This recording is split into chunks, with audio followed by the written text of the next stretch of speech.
Hey guys, tonight we're heading into a story that winds across oceans, crashes through rebellions and climbs all the way into the smoky ridges of Appalachia. It's a tale of stubbornness, struggle, and the weirdly specific talent of turning corn into fire. You're about to walk in the worn-out shoes of the Scots-Irish, from their roots in the Scottish lowlands to their long, and honestly pretty painful, journey to the Appalachian Mountains. Spoiler alert, you probably won't survive this, but it's bedtime, so who cares? So before you get comfortable, take a moment to like the video and subscribe, but only if you genuinely enjoy what I do here. Oh, and drop your city and what time it is in the comments.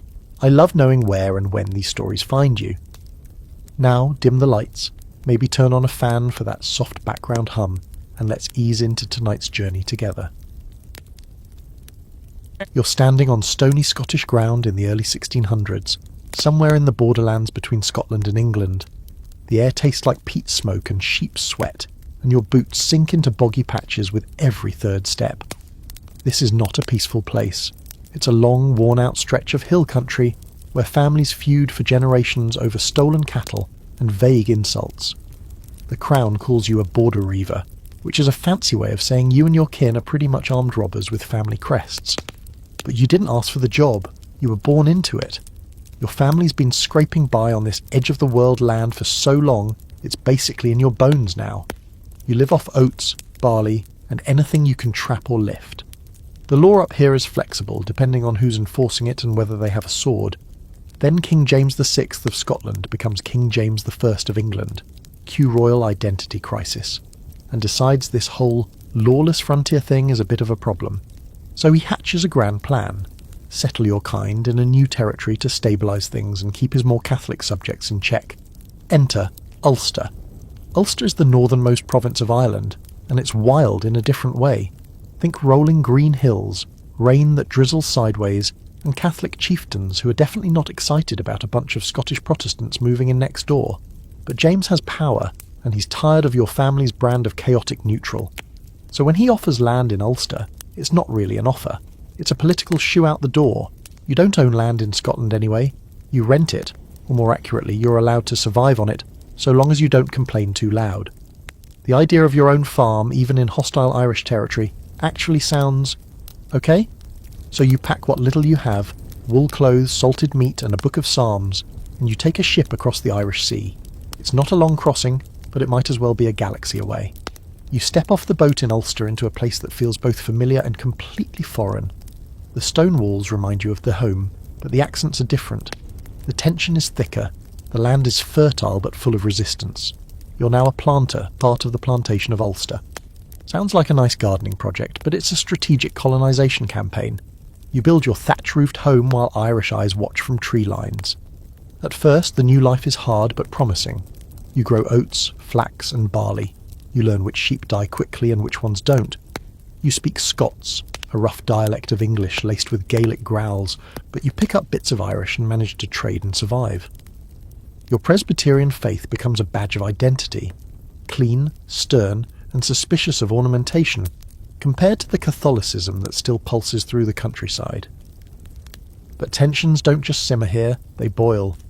The native Irish aren't thrilled with this Scottish influx, and neither are some of the English landlords who start showing up to collect rent like clockwork. There's always someone above you on the food chain. You find yourself in a strange place, a Protestant minority among Protestants, not English enough for the English, and definitely not Irish enough for the Irish. And while you're busy defending your cabbage patch from raiders and your church from regulation, history keeps happening. One day you're raising a barn, the next there's rebellion. In 1641, the Irish rise up in a brutal revolt, and you're right in the path of it. There are massacres, siege warfare, famine, the works. You flee to towns for safety, only to find towns overrun or too weak to help. You learn to move fast, sleep light, and trust only bloodkin, or even then, maybe not. Somehow, your family survives. But what began as a fresh start is now just another generation of grinding, uncertain life. You're tougher than you were in Scotland, but also wearier. You've become a cultural hybrid, still Scottish in name, shaped by Ireland, hardened by decades of mistrust. The term Scots-Irish will come later, a label for this in-between identity. As the 1600s close, your children are farming the same land you bled for, but the taxes rise. The English nobility, mostly absentee, treat Ulster like a cash crop. Rents increase. Tithes are demanded by an Anglican church you don't even belong to. The old promises are wearing thin. You start to hear whispers of a land across the ocean where no lords collect rent, no bishops judge your prayers, and you might actually own what you build. America. It sounds suspiciously optimistic. But at this point, anything sounds better than one more winter on borrowed land with a landlord who's never seen your face. And so the Scots-Irish begin to trickle out. First a few families, then whole villages. They scrape together every coin, sell off livestock, say goodbye to gravestones, and board cramped, disease-ridden ships. The journey is long, the conditions foul, and there's no guarantee of survival. But to you, it's not a risk. It's the only option left. You're not chasing dreams. You're fleeing realities. And the new world is waiting, whether it likes you or not. So now you're in Ulster, clinging to land you don't fully own, with a few cows, some flax and a garden that only grows anything if the rain remembers not to drown it. But there's still this odd sense of purpose, like you've got your roots halfway in the ground, even if you're always glancing over your shoulder. And then, as if things weren't tense enough, the English crown decides to make it officially miserable by using you and your kin as chess pieces in their ongoing game of Protestant domination. See, the whole point of the Ulster plantation was to create a reliable Protestant buffer between the English rulers and the native Irish Catholic majority. You didn't know you'd signed up to be a human sandbag in a centuries-long religious hurricane, but here you are, you and your fellow settlers, mostly Presbyterian Scots and a few brave English nonconformists, are meant to civilise the region. That's the word they use. Charming, right? In truth, you're plopped down in a hostile environment where every cultural line feels like it's drawn in flint and soaked in gunpowder. The Irish resent your presence with quiet rage, and the English authorities treat you like a maintenance crew they'd rather not pay. You're too rebellious to be trusted, too necessary to be removed. And then there's the religion thing. You're a dyed-in-the-wool Presbyterian, strict, straightforward, suspicious of bishops, bells, or anything that smells too Catholic. You don't like frills in your prayers or gold in your churches. Just you, the scripture, and a very no-nonsense idea of divine justice. Unfortunately, the Anglican Church, the one the English government prefers, is all about hierarchy, authority, and ceremony. To them, your kind is dangerously independent, a little too loud about salvation by scripture alone, and not nearly respectful enough of crowns and clergy. You try to keep to yourselves, build churches, teach the kids to read the Bible, keep the sermons sharp and the morals sharper. But every few years, someone in London decides you need to be reined in. They send bishops to correct your theology, or they just shut down your churches entirely. You're fined for not attending Anglican services, taxed for being religiously wrong, and pressured to give up the very beliefs that helped you survive famine, war, and a literal ocean crossing. Meanwhile, your community is growing, but it's not getting any richer. Most of what you grow goes to pay rent. The landlords, mostly English aristocrats who wouldn't know a spade from a spoon, jack up the rent every few years just to see how much blood they can squeeze from your turnips. And God help you if you complain. Complaining gets you evicted, sometimes burned out. There's a reason your neighbours practice moving house at night, so you adapt. You share tools, trade favours, marry cousins when necessary, hey, options are limited, and lean into that fierce clan loyalty you brought from Scotland. You build communities around churches and kinship, not towns or counties. You drink when there's cause, which is often, and when someone comes for what little you've scraped together, you fight. Not out of rage necessarily, but because at this point survival is a kind of rebellion. Still, you can't help noticing how things feel tighter every year. The good land is taken, the taxes rise, trade is restricted, mostly in ways that hurt small farmers like you. And your children, especially your sons, are starting to ask if this is it. If this is the life you worked so hard not to die in Scotland or starve in Ireland for. They want more. They need more. And that's when you start hearing about America again. You've heard the stories, of course. Ships leaving Londonderry and Belfast with whole families on board, headed for a place where land is cheap, sometimes free, and nobody cares whether your church has bishops. A place where you don't need to bow to a landlord or tithe to a foreign clergy. The letters come back from the colonies filled with wonder and warning. Come quickly, while the land is still open, they say. Bring seed and tools, beware the fever. Don't trust strangers. God is good. It sounds like the usual emigrant mythology, equal parts hope and delusion. But some of your cousins went, and they haven't come back. That says something. And then there's the data no one talks about but everyone sees, the increasing waves of departures. You notice houses left empty, farms untended. The local church has fewer voices in the psalm singing each year. A decision settles in your bones like fog. You start to prepare in secret at first. You sell off what little you can, smuggle coin into seams and sacks, and decide who's going. Not everyone can. Some are too old, some refuse to leave their land, even if it's killing them. But you're ready to gamble, because staying means choking slowly on someone else's power. The journey to the port is just the first trial. Roads are bad, weather worse, and the ship, a creaking, stinking box of wood and desperation. The conditions are brutal. Disease runs rampant. Food is salted to the point of leather. You hold your breath more than you breathe. Some die before even reaching the open sea. Others start to regret it halfway through the Atlantic crossing, when the waves swell higher than the masts and you haven't seen land in weeks. But finally, land appears, dark and forested, humming with insects and opportunity. You land in Pennsylvania, mostly likely in Philadelphia, where they say William Penn wanted it to be a place of tolerance. And maybe it is, sort of. But the English elite don't love your rough manners, and the Germans don't speak your language. Boston turns up its nose, Charleston is too far, and you start to realise something. You didn't cross an ocean to fit in. You came to get out, so you pack up again, this time heading west, or rather southwest, along trails carved by deer and widened by wagons.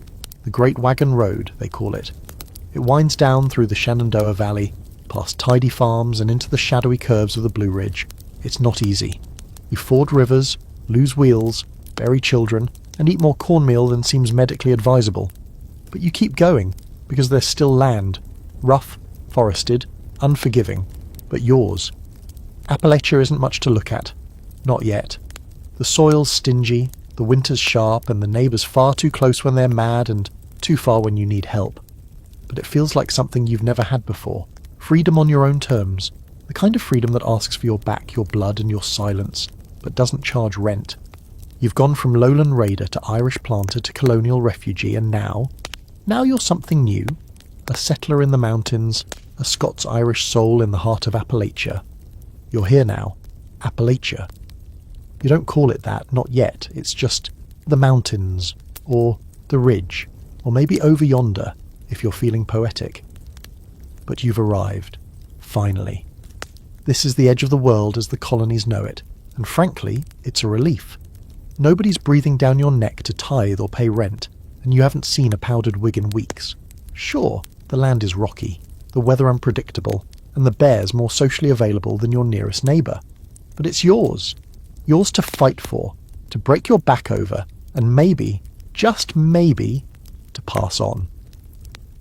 Let's not romanticise it too much, though. The dream of owning land is beautiful until you realise it means clearing that land yourself, one gnarled root and stump at a time. You build a cabin from logs, not plans. No one's handing out instruction manuals or city permits. You dig the clay with your own hands, shape it into a chimney that hopefully won't collapse during your first real winter. Every item you own has a story, and it probably involves barter, blood, or luck. Cattle are your currency now. You know their weight, their diseases, their moods. You don't have money, but you've got 2 good milk cows and a sow about to farrow, and that's better. Trade runs on relationships and handshakes. Your word has to mean something, because once you're up here, there's nobody coming to bail you out if you cheat someone. And while you're adapting to the train is adapting to you. You plant corn because it grows in this rocky soil and keeps better than wheat. You grind it, boil it, fry it, and eventually distill it into something strong enough to light fires and settle arguments. Whiskey's not a luxury, it's practically a coping mechanism. You're not alone in this either. The mountains are starting to fill up with others like you. Scots-Irish families who couldn't hack the flatland politics or just didn't want to. People who speak like you, sing like you, and tell stories that sound suspiciously like your grandfather's tales of ghost dogs and fairy lights back in Ulster. Which brings us to the clans. You didn't leave that part behind. Your family name still means everything. MacDonald, Campbell, Graham, McNeil, each with its own tangled history, rivalries, and allegiances that stretch across the Atlantic. Even if you don't remember the exact feud, you remember not to trust certain surnames. You marry into families close enough to know, but not close enough to raise eyebrows. Family loyalty isn't just tradition, it's protection.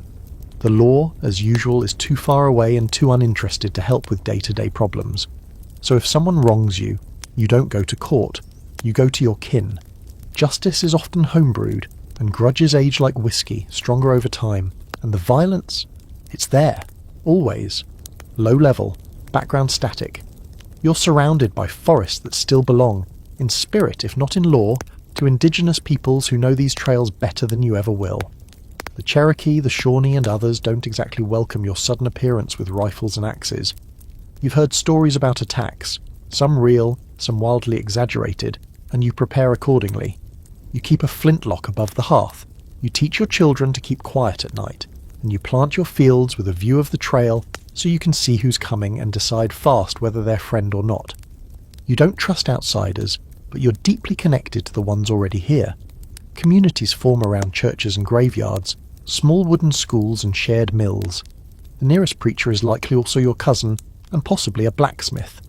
And while faith binds you all together, it also stirs things up.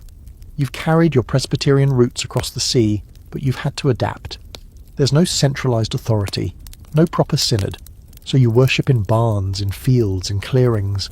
You sing loud and argue louder, but you show up week after week, because faith is something that outlasts the soil in the winters. Your speech starts to change too. The accents blend, Scots burr, Ulster twang, and whatever new drawl the mountains bake into your tongue. Words get clipped, idioms mutate, and suddenly you-all turns into y'all, and no one's exactly sure how it happened. You make new words for old things, poke for bag, holler for valley. You don't say yes, you say uh-huh, and your kids grow up speaking a dialect that's already baffling outsiders. Language becomes a shield, a code, a cultural marker. And there's music. Oh, there's always music.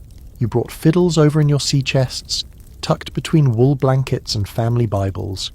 You didn't come with luxury, but you came with rhythm. You sing old Scottish ballads, Irish laments, psalm tunes, and drinking songs that somehow all start to blur together in these valleys. The mountains echo back with something new, a sound that hasn't quite found its name yet, but will someday be called old time, then bluegrass, then country. It all starts here, with calloused hands and hoarse voices, under starlit porches and beside smoky hearths. But beneath all of it, the songs, the fields, the fierce independence, is a constant awareness that this life is not for the soft or the slow. You don't get a second chance up here. One bad harvest, one broken leg, one harsh winter, and it's over. So you plan ahead. You keep things simple, sturdy, and close to home. Even your stories are functional. Passed down not just for entertainment, but for survival. Tales about which herbs cure which ailments, which part of the forest to avoid, which neighbours are generous and which aren't. There's also this strange thing that happens after a few years. You stop thinking of yourself as Scots-Irish. Not because you've abandoned the past, but because you've folded into something new. You're mountain folk now. You don't say it out loud, but you feel it when you climb a ridge and see the mist curling through the trees below like a living thing. When the fire crackles in your one-room cabin, and your kids sleep bundled together under quilts sewn from 10 different histories. When your neighbour brings you a smoked ham just because he heard you had a rough week. This is the hard-earned peace you came looking for. Even if it doesn't always feel peaceful, you're still stubborn, still proud, still scrappy. You didn't leave the fights behind. You just brought them higher up the mountain. But now, at least the land fights with you instead of against you. Religion, you find, doesn't stay politely in its Sunday clothes around here. It breaks out of the chapel, kicks off its shoes, and starts shouting in the woods. When you first settle in the Appalachians, faith is quiet and rugged, just like everything else in your life. You gather in little cabins or under rough lean-tos with your neighbours, sitting on split logs while a man with calloused hands and a well-worn Bible tries to make sense of Leviticus without falling asleep. But then something changes. Something loud and strange, and on fire with the kind of energy that makes you wonder if God just learned how to holler. The Presbyterianism you carried across the sea isn't exactly built for this. Back in Ulster, church was formal and structured, full of strong moral codes and soft psalm singing. Here, it's starting to unravel in the best and weirdest way. On the frontier, you need a kind of religion that moves fast, speaks plain, and isn't afraid to get muddy. Enter the frontier preachers. Part holy man, part survivalist, part emotional wrecking ball. They ride circuit on half-starved horses, carrying nothing but a Bible, a flask, and the kind of charisma that can light a fire under even the frostiest backwoods stoic. The Great Awakening hits like a thunderclap. You're not sure what to make of it at first. People who never talked about God are suddenly shouting his name in fields. Men cry in public. Women faint, speak in tongues, confess sins they didn't even know they had. It's emotional, unstructured, and entirely too chaotic for your old Scottish instincts, but it's also magnetic. You can't help but get pulled in when someone you've known your whole life stands up, hands shaking, and talks about seeing the light during a midnight prayer on a creek bank. These outdoor revival meetings, what they'll eventually call camp meetings, become part spiritual experience, part social event, part therapy session. You walk or ride for miles to attend, hauling your kids, a skillet, and maybe a jug of corn whiskey hidden under the wagon seat for medicinal use. There's preaching by day, weeping by night, and singing that goes on until the stars start to fade. No choir robes, no pews, just you, the woods, and a sea of sweaty, sobbing souls who are all trying to outpray each other for a shot at eternal salvation. And yet, there's something beautiful about it. You're in a place where isolation is thick as tree bark, where you might go weeks without seeing someone outside your kin. These revivals are more than church. They're communion in the truest sense. You catch up on births, deaths, gossip, marriages, feuds, and whose barn burned down last month. People trade seeds, stories, and songs. It's part spiritual awakening, part cultural stitching. Because when you're living on the edge of everything, you need every thread you can find. Of course, not everyone agrees on what faith should look like. The Presbyterians think the Baptists are too loose. The Baptists think the Methodists are too structured. The Methodists think everyone else is doing it wrong, but they're too polite to say so out loud. Meanwhile, you've got travelling New Light preachers and old-school Calvinists clashing like dogs over a dropped biscuit. There's no single authority, so religion here is as much a personal declaration as a community practice. You choose your church the way you choose your friends, based on who shows up in the rain and who'll still talk to you after you accidentally shot their mule. Debates about predestination, free will, and adult baptism fill the air alongside smoke from hickory fires. Some folks say God chose you before you were born. Others say he's waiting on you to choose him. Some say you're either saved or damned and there's no changing it, while others preach redemption with the kind of passion usually reserved for courtroom dramas. You don't know who's right, but you do know who's got the best singing and the hottest cornbread at the after-sermon meal. And speaking of music, religion in Appalachia sings. It bleeds into every tune you hum while working, every lullaby you whisper, every dirge at every backwoods funeral. The psalms you once chanted flatly in stone churches back in Ulster are now sung with trembling harmony and a beat that feels like foot stomps in dry leaves.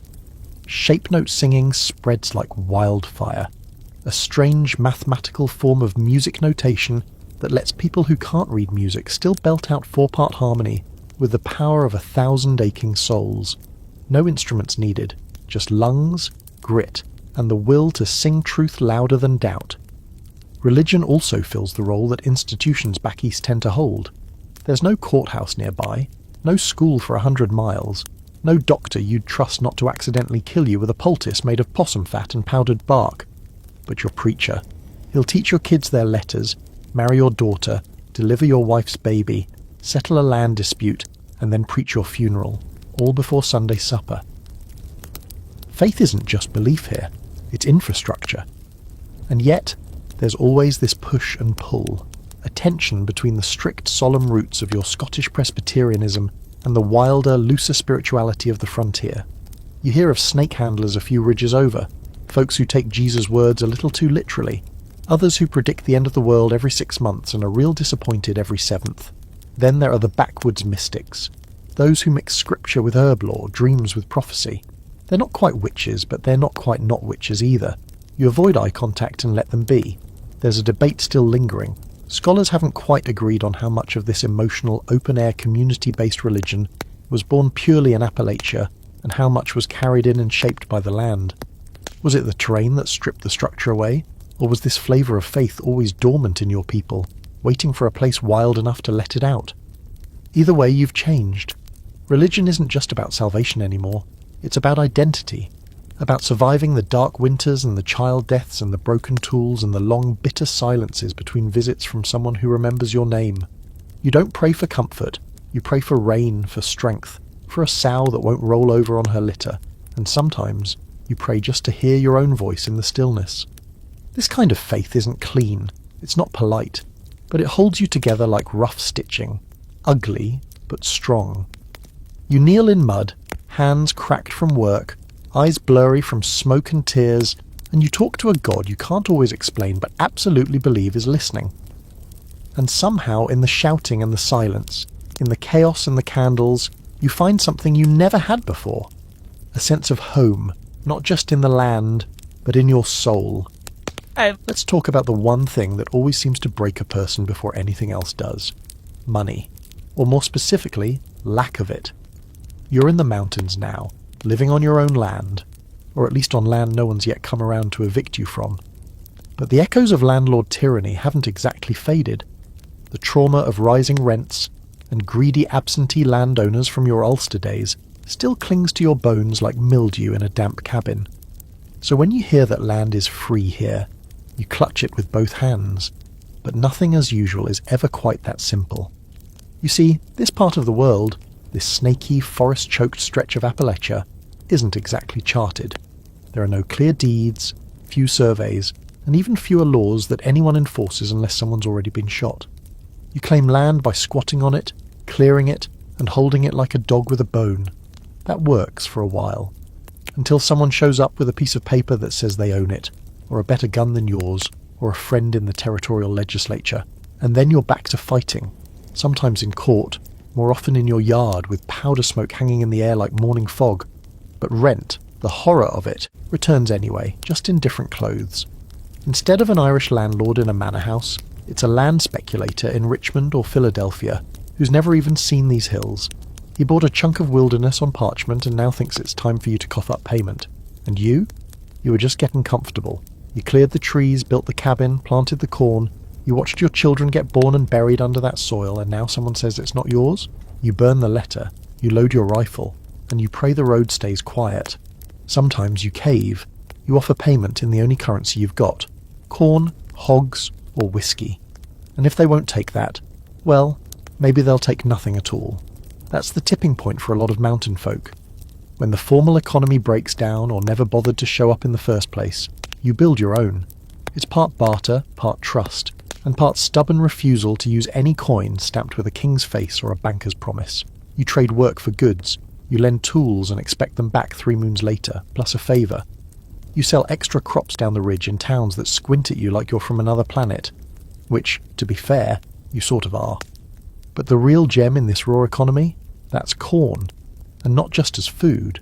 No, corn becomes your quiet rebellion. Ground into meal for bread, sure, but more importantly, distilled into liquid fire, whiskey. It's your bank account, your bargaining chip, your weekend reward, your grief therapy, and occasionally your downfall. You didn't invent moonshining, but you perfected it. Because why let good corn go to waste when you can turn it into something that keeps forever, warms your insides, and can be traded for just about anything? Your still is hidden naturally. Tucked into a hollow, camouflaged with brush, and rigged with parts that would make an alchemist proud. Copper tubing, barrels, old kettles sealed with flour paste. Making whiskey isn't just a chore, it's an art. You learn to judge mash by smell, to time your cuts with the rise and fall of temperature, to know exactly when the drip turns from poison to profit, and you don't talk about it unless you're very sure who's asking. Because even now, long before Prohibition makes it famous, distilling without a license can land you in trouble, or at least on someone's grudge list. The deeper irony? The same government that sends tax collectors up your path wouldn't even exist without your kind. You fought in the revolution. You bled for a republic that was supposed to be free of landlords and kings and all those high-born parasites who drank tea while you ate boiled roots. And yet, just a few decades after declaring independence, here comes Uncle Sam with his hand out, demanding a whiskey tax. You can't help but laugh, bitterly. It's this moment, among others, that births the famous Scots-Irish temper. Not fiery in a cartoonish way, but cold and sharp and patient. The kind of temper that waits until the sun goes down, loads the rifle, and sets off through the woods to have a talk. You're not violent for fun. You're violent because that's often the only language people in power understand. And when someone tries to take what little you've clawed together, you don't write letters, you send messages. Of course, this reputation starts to precede you. By the early 1800s, the term Scots-Irish is becoming shorthand for poor, proud, and not to be messed with. Flatlanders complain about your accent, your suspicion of authority, your preference for feuding over court cases. They call you rough, backwards, even dangerous. But they also admire your toughness, your loyalty, your eerie talent for surviving whatever the world throws at you. You don't deny the temper, but it's more than anger. It's armour. It's centuries of being pushed off land, overtaxed, lied to and hunted. It's Ulster and the borderlands and Appalachia all twisted into the same tightly wound coil. You don't want a fight, but if one comes, you'll make sure your side is remembered. Scholars still argue about how much of this cultural temperament is inherited from your ancestors' tribal past, and how much is simply a response to poverty, isolation, and exploitation. Is it genetics? Environment? Trauma passed down through cradle songs and campfire warnings? Maybe it's all of it. Maybe it doesn't matter. You don't need an academic to tell you why your blood runs hot and your memory runs long. You just know it does. And so, you get by. You raise children, who raise more children. You pass down stories, recipes, curses, and hymns. You teach them not just how to till soil or split logs, but how to read a man's intentions, how to hold their silence when it counts, and how to spit out a lie when a taxman comes asking what's bubbling in the woods. You haven't escaped hardship, but you've built a world where you decide which hardships to endure, and that in this twisted corner of the world counts as freedom. You're heading west again, not because you want to, but because it's either move or get swallowed by what's coming behind you. Crowds, laws, tax collectors, civilization they call it. You call it trouble. The farther the cities push into the valleys and foothills, the deeper you head into the folds of the mountains. You follow buffalo paths, turn to foot trails, turn to wagon ruts, and somewhere along the way, you begin to feel the map disappearing beneath your feet, which is exactly how you like it. You've never been comfortable in places with too many rules, too many people, or too many opinions about how you should live. Cities feel like cages. Lowlands feel like someone else's land, even if it's yours on paper. But the mountains, Appalachia, is big enough to hold all your contradictions. It lets you be alone without being completely cut off, lets you live poor without feeling ashamed, and lets you be suspicious of outsiders without having to explain yourself. And so you go deeper. Maybe you're just looking for a little more space between you and the reach of authority. Maybe your brother-in-law got into a feud that ended with someone face down in a creek. Or maybe it's just habit now, this generational instinct to pick up and push forward when things get too loud. Whatever the reason, you're loading up your wagon with cracked barrels, a Bible, a sack of cornmeal, and every iron tool you can carry. You kiss the old home place goodbye, again, and disappear into the trees. The trek is miserable, of course. It always is. The trails are steep, washed out, and half choked with brush. The axle breaks. The mule gets sick. Your kids cry because they miss the neighbours they swore they hated. But eventually you round a bend and find a flat stretch of land near a creek, and something in your bones says, "This is it." You plant your boot in the soil, look up at the ridge that blocks the sunrise till almost noon, and decide this is where your people will dig in. And once again, you start over. You build a cabin, probably a little sturdier than the last one. You stack stones for a chimney, plant beans and squash in the gaps between the stumps. You carve out a life inch by inch, with no guarantee it'll last. The nearest town is a day's ride, and the only reason you go is to buy salt or see the blacksmith about fixing the same busted plough blade for the 5th time. Your neighbours are few, but they're like you, Scots-Irish, tough as dried jerky, and not all that eager to chat unless it's about weather, hunting, or who shot whose hog last winter. You learn quickly who you can count on and who to avoid, and for the most part you leave each other alone. That's part of the unspoken code. You don't ask questions you don't want answers to, and you don't show up uninvited unless someone's house is on fire. Even then, you knock first. The land is more than just property now. It's memory. It holds your children's laughter, your mother's grave, your grandpa's still. Every tree you cut, every rock you move, roots you deeper into this place. You're no longer just a settler, you're a keeper of something. Not because anyone told you to be, but because it feels like the only thing you can be. There's honour in staying put once you've finally found somewhere that doesn't spit you out. Still, you're not alone in your journey. You're part of a much larger wave of Scots-Irish families making the same move, all drawn westward by stories of unclaimed land and independence. They pour through the Cumberland Gap, trickle down from the Shenandoah, settle into the hollows of what will become Tennessee, Kentucky, the Carolinas, Georgia. They bring their axes, their fiddles, their Bibles and their grudges. By the late 1700s, the interior South is thick with names that sound like yours: McCoy, Campbell, Buchanan, Wallace. But here's the problem. You're not the first people here. The mountains have already been claimed, walked, loved, and fought over by native peoples for generations, long before you ever figured out how to spell Appalachia. The Cherokee in the southern stretches, the Shawnee and Mingo farther north. They know these forests better than you ever will, and now you're building your cabins on their hunting trails, fishing in their creeks, cutting down their sacred trees.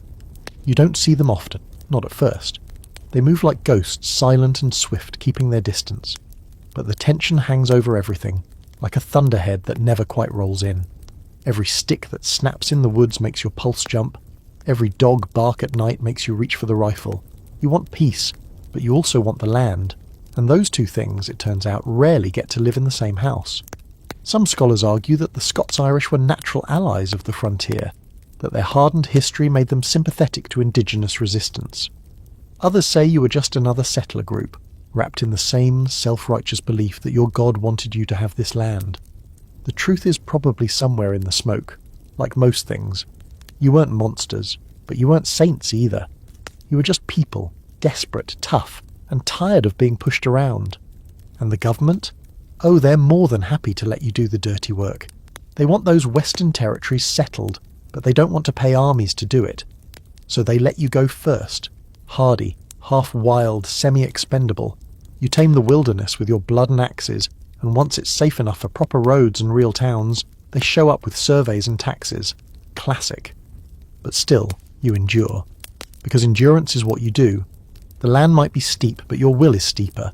You teach your kids how to track deer, skin rabbits, patch roofs with moss and mud. You show them how to plant crops in narrow terraces and how to string up a snare that could feed a family.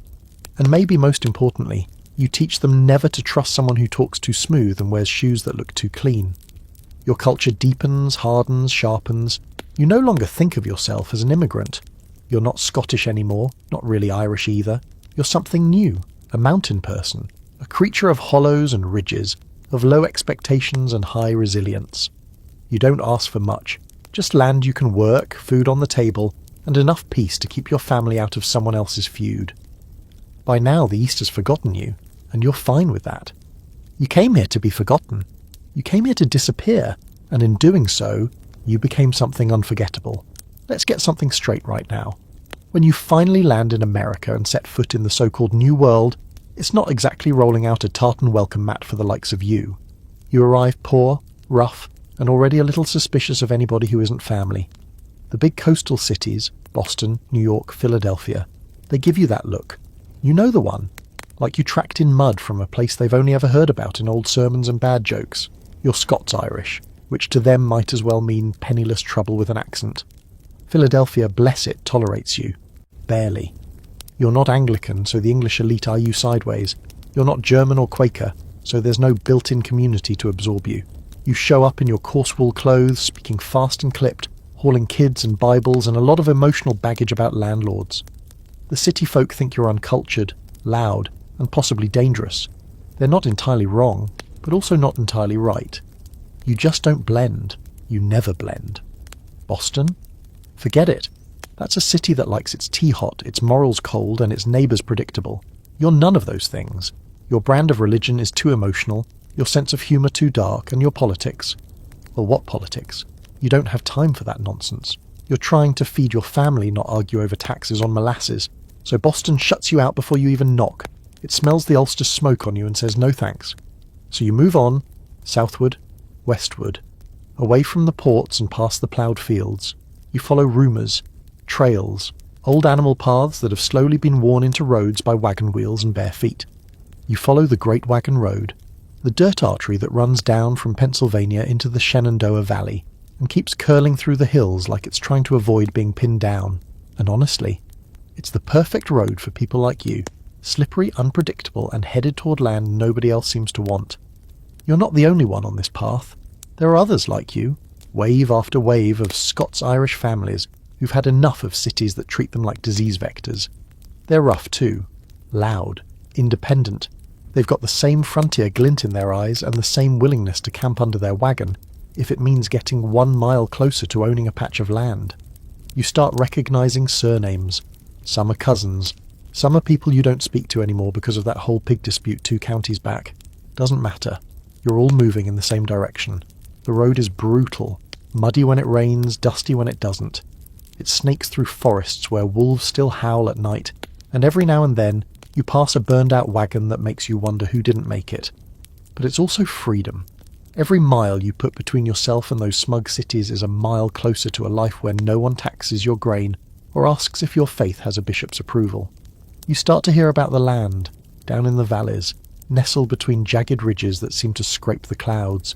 Land that's rocky and wild and not worth the trouble to most English planters. They want wide, flat fields for tobacco and slaves. But you'll take the hard land, the steep hollows, the woods that breathe mist in the mornings and hide game trails older than any map. It's land nobody wants, so it's perfect for you. When you finally get there, your first thought might be, this is it. The soil is stingy, more stone than earth. The trees are ancient and indifferent. You can't see more than 20 feet without running into a boulder, a thicket, or a bear. But you also don't see lords, or taxmen, or that familiar boot heel of someone richer and more educated telling you what to do. And that silence, that's the sound of possibility. So you stay. You set up a cabin near a spring. You burn brush for 3 days just to make space for a garden the size of a doormat. You learn to plant corn on the slope and not cry when half of it gets eaten by deer. You keep your rifle loaded not just for hunting, but because you've learned, through generations of betrayal, that peace never lasts.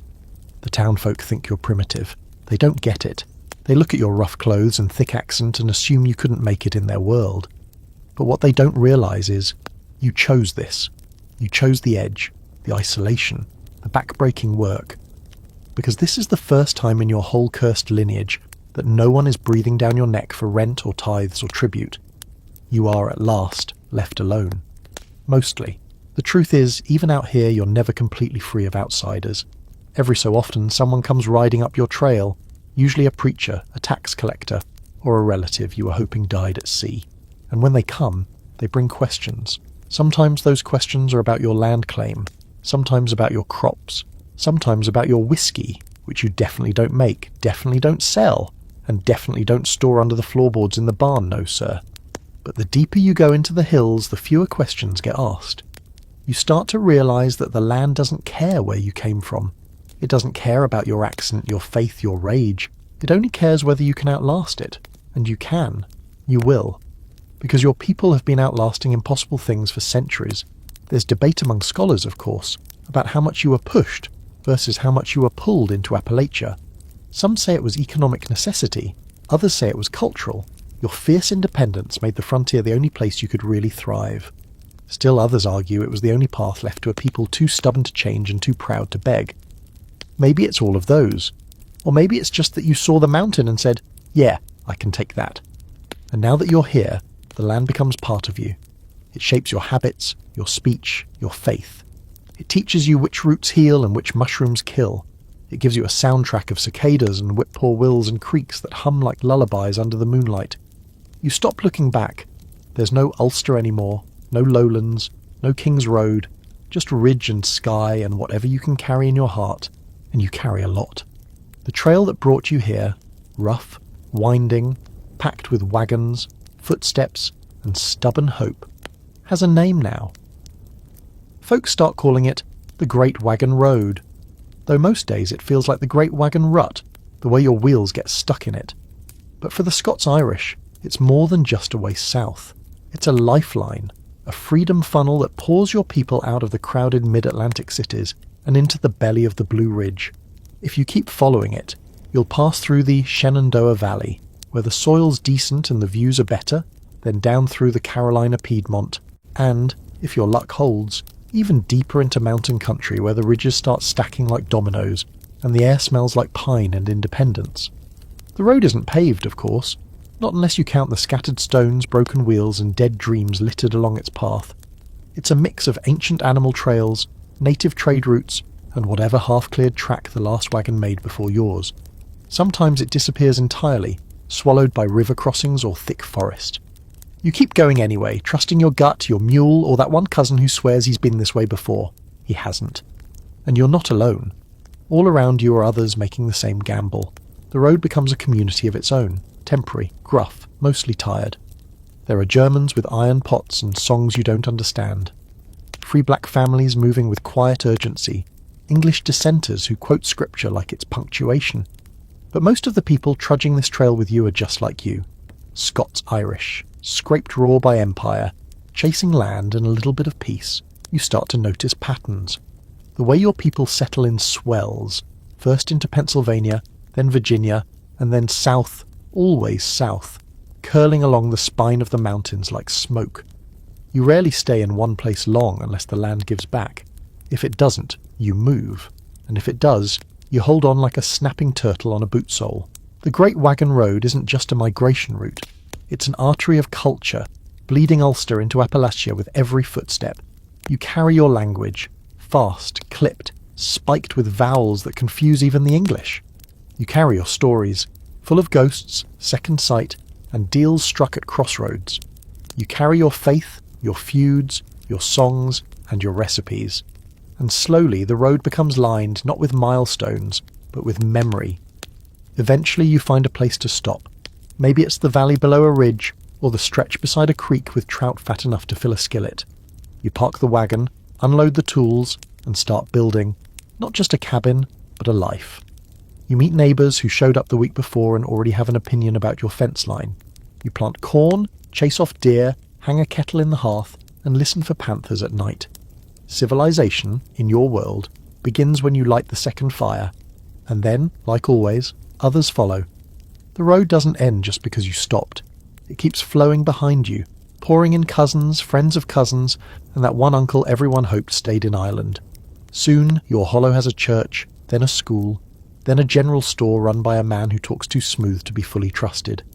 And just like that, what was wilderness becomes a settlement, a town, a rumour with a name and a place on a map, even if the map is wrong.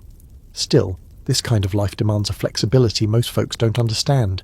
You have to be ready to farm, fight, build and bury, all within a single season.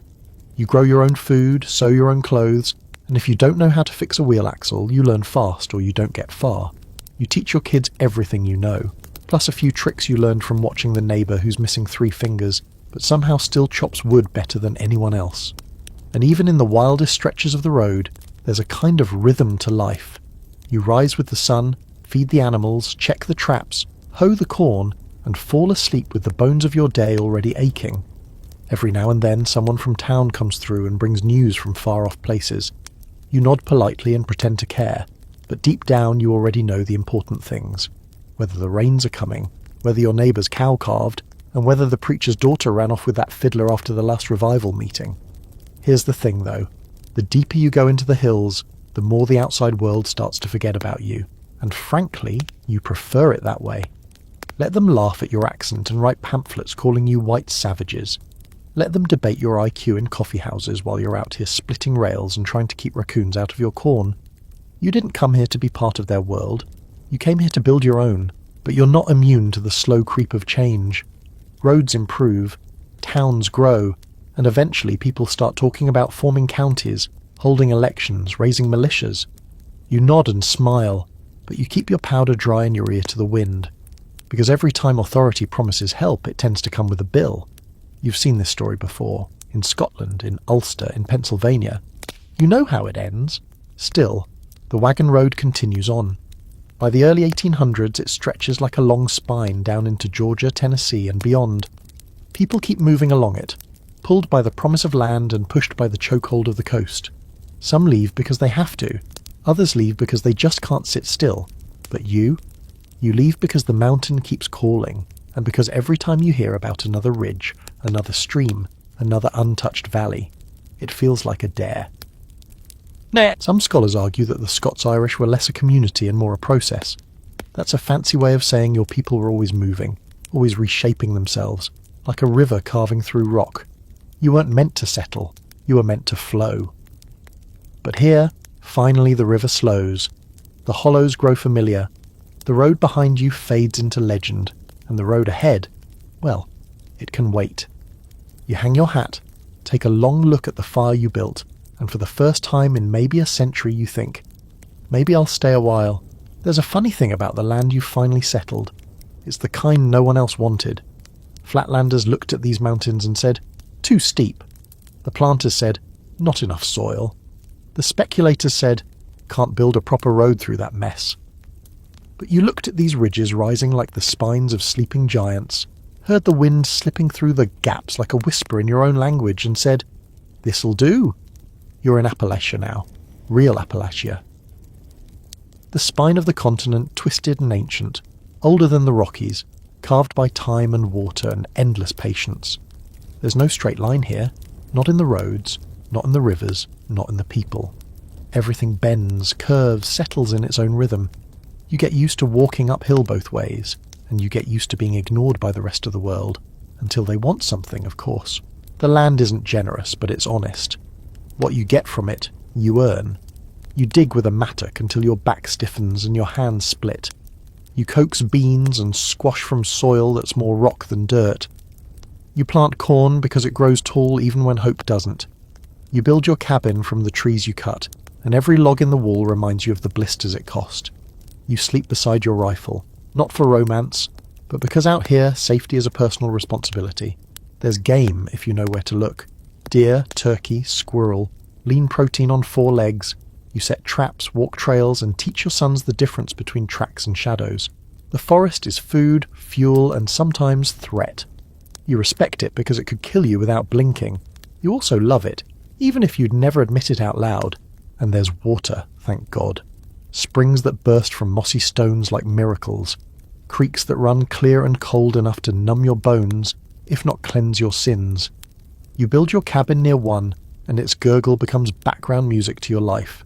You haul buckets morning and night, you fish in it, you bathe when the weather allows, and when it doesn't, well, nobody smells like roses out here anyway.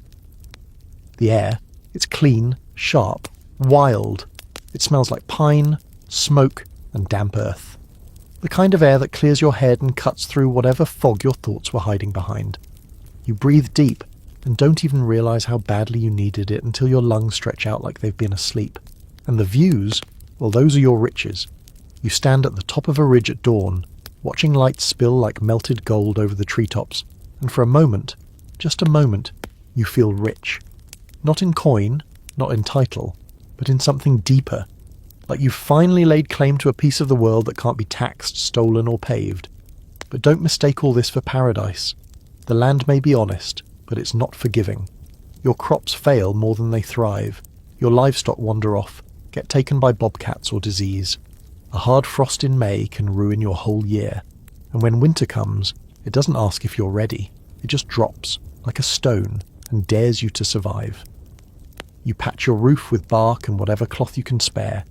You stockpile wood and salt pork and hope your child's cough doesn't turn into something that needs a doctor, because the closest one is 3 ridges over, and might not know any more than your granny anyway. The isolation is both blessing and curse. You can go weeks without seeing a stranger, which is peaceful, until something goes wrong. A broken leg, a sick child, a barn fire, and suddenly that long stretch of silence feels like a noose. But then someone shows up. A neighbour with a mule and a sack of cornmeal. A cousin who heard you were in trouble and came with extra hands and a jug of tonic. No one says much. They just get to work. Because out here, survival isn't about individualism. It's about interdependence without interference. You learn the mountain ways fast. Don't plant until the dogwood blooms. Don't trust a clear sky in March. Don't cross certain hollers unless you want to meet someone who doesn't take kindly to visitors. You learn the folk knowledge passed down from Ulster and twisted through time. How to use pokeweed as medicine if you prepare it right. How to cure meat with hickory smoke and luck. How to keep snakes out of the cabin with mothballs and moonshine fumes. You don't ask where the knowledge came from, you just trust it. And slowly your family becomes part of the landscape. Your accent sharpens, your speech slows, your humour gets darker and funnier in the same breath. You don't say hello, you nod. You don't ask for help. You show up with an extra shovel and start digging. Your kids grow up half wild, barefoot, smart in ways no school can teach. They learn to skin a rabbit before they learn long division. They know how to track a possum and how to listen when the woods go quiet, because that's when the big things are near. To the outside world, you're invisible, or worse, ridiculed. They call you hillbillies, backwards, ignorant. They say your people are stuck in the past. But here's the thing they don't understand. You're not stuck. You chose this past. You carry it like a torch, not a burden. You remember where you came from, Scotland, Ireland, Ulster, the wagon roads, and every piece of that history is stitched into the way you live now. Some folks argue that Appalachia was settled because it was available, that the Scots-Irish were just too poor to afford the good land. Maybe that's true, but it's not the full truth. The full truth is, you made this hard land yours because it spoke to something in your bones, a need for space, for silence, for freedom, that wasn't polite or polished, but real. And so, when the storms roll in and the creek rises, when the harvest comes up short and your boots wear thin, you don't pack up and leave. You just square your shoulders, pull your coat tighter and say, well, it ain't supposed to be easy. By now, you've carved out more than just a home. You've built a whole way of life. The cabin's logs are silvered with rain and years, the smokehouse stands sturdy on its tilted legs, and the corn patch might not feed an army, but it'll keep your family alive through winter if the raccoons don't get too ambitious. You've got chickens that refuse to lay where you can find the eggs, a cow with the attitude of a mule, and a mule with the attitude of a preacher who just caught you skipping church. It's not glamorous, but it's yours, and it runs on one thing more than anything else: loyalty. Family comes first, always. That's not just a saying, it's a survival mechanism. You trust your kin before anyone else, because when the weather turns or trouble comes creeping up your holler, blood's who shows up. Your kids work the land beside you. Your wife patches shirts by firelight while humming tunes she barely remembers learning. Your neighbours might be kin too, cousins, in-laws, and people who married someone's second aunt twice removed. Everyone's related somehow, which makes feuds especially interesting and family gatherings borderline dangerous. You eat what you grow or what you can trade for. Corn is king. It's your bread, your breakfast, your livestock feed, and when times are extra lean, your coin. And yes, sometimes your coping mechanism. You don't waste a kernel. Cornbread, mush, grits, hoe cakes. You've got recipes for every mood, and when you've got a little extra, you distill it. That's right. You build yourself a little still tucked back in the woods, where the smoke disappears into the trees and the revenuers can't sniff you out. Whiskey isn't just a drink, it's a bond, a barter item, a medicine if you ask the right person. You pour it at weddings, sip it at funerals, trade it for bullets, salt or stories. You're not trying to break laws, you're just ignoring the ones that don't make sense in a place like this. And nobody sees anything, because everyone's either doing it too or benefiting from it. It's like a secret handshake made of fire and corn mash. And while you're building your small kingdom of log walls and smoky secrets, you're also living by a code that's older than these hills, one that travelled with you from Scotland to Ulster to America. Loyalty, yes, but also pride, grit, and a sharp sense of justice that doesn't come from law books. If someone wrongs you, you remember. If someone helps you, you remember that too, maybe even longer. Feuds aren't born overnight. They usually start with something small. A pig crosses a fence. A cow is claimed by two families. Someone gets too friendly with someone else's daughter. But once a line's crossed, it's drawn deep. You don't run to the sheriff. You settle things yourself, or your brothers do, or your uncles, or that one cousin who doesn't talk much but always seems to be carrying a knife just in case. This isn't lawlessness. It's just law that runs on memory and reputation. If your name's good, doors open. If it's not, you better keep one eye open at night and maybe skip the next church supper.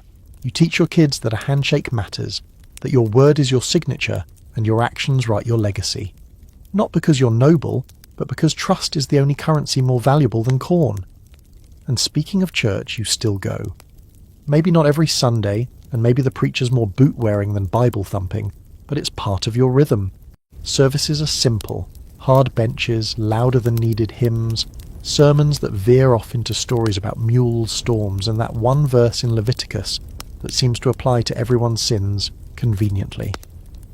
But you go because it connects you, not just to God, but to your people. to shared meals after service, to whispered gossip under wide-brimmed hats, to hymns sung off-key but from the heart.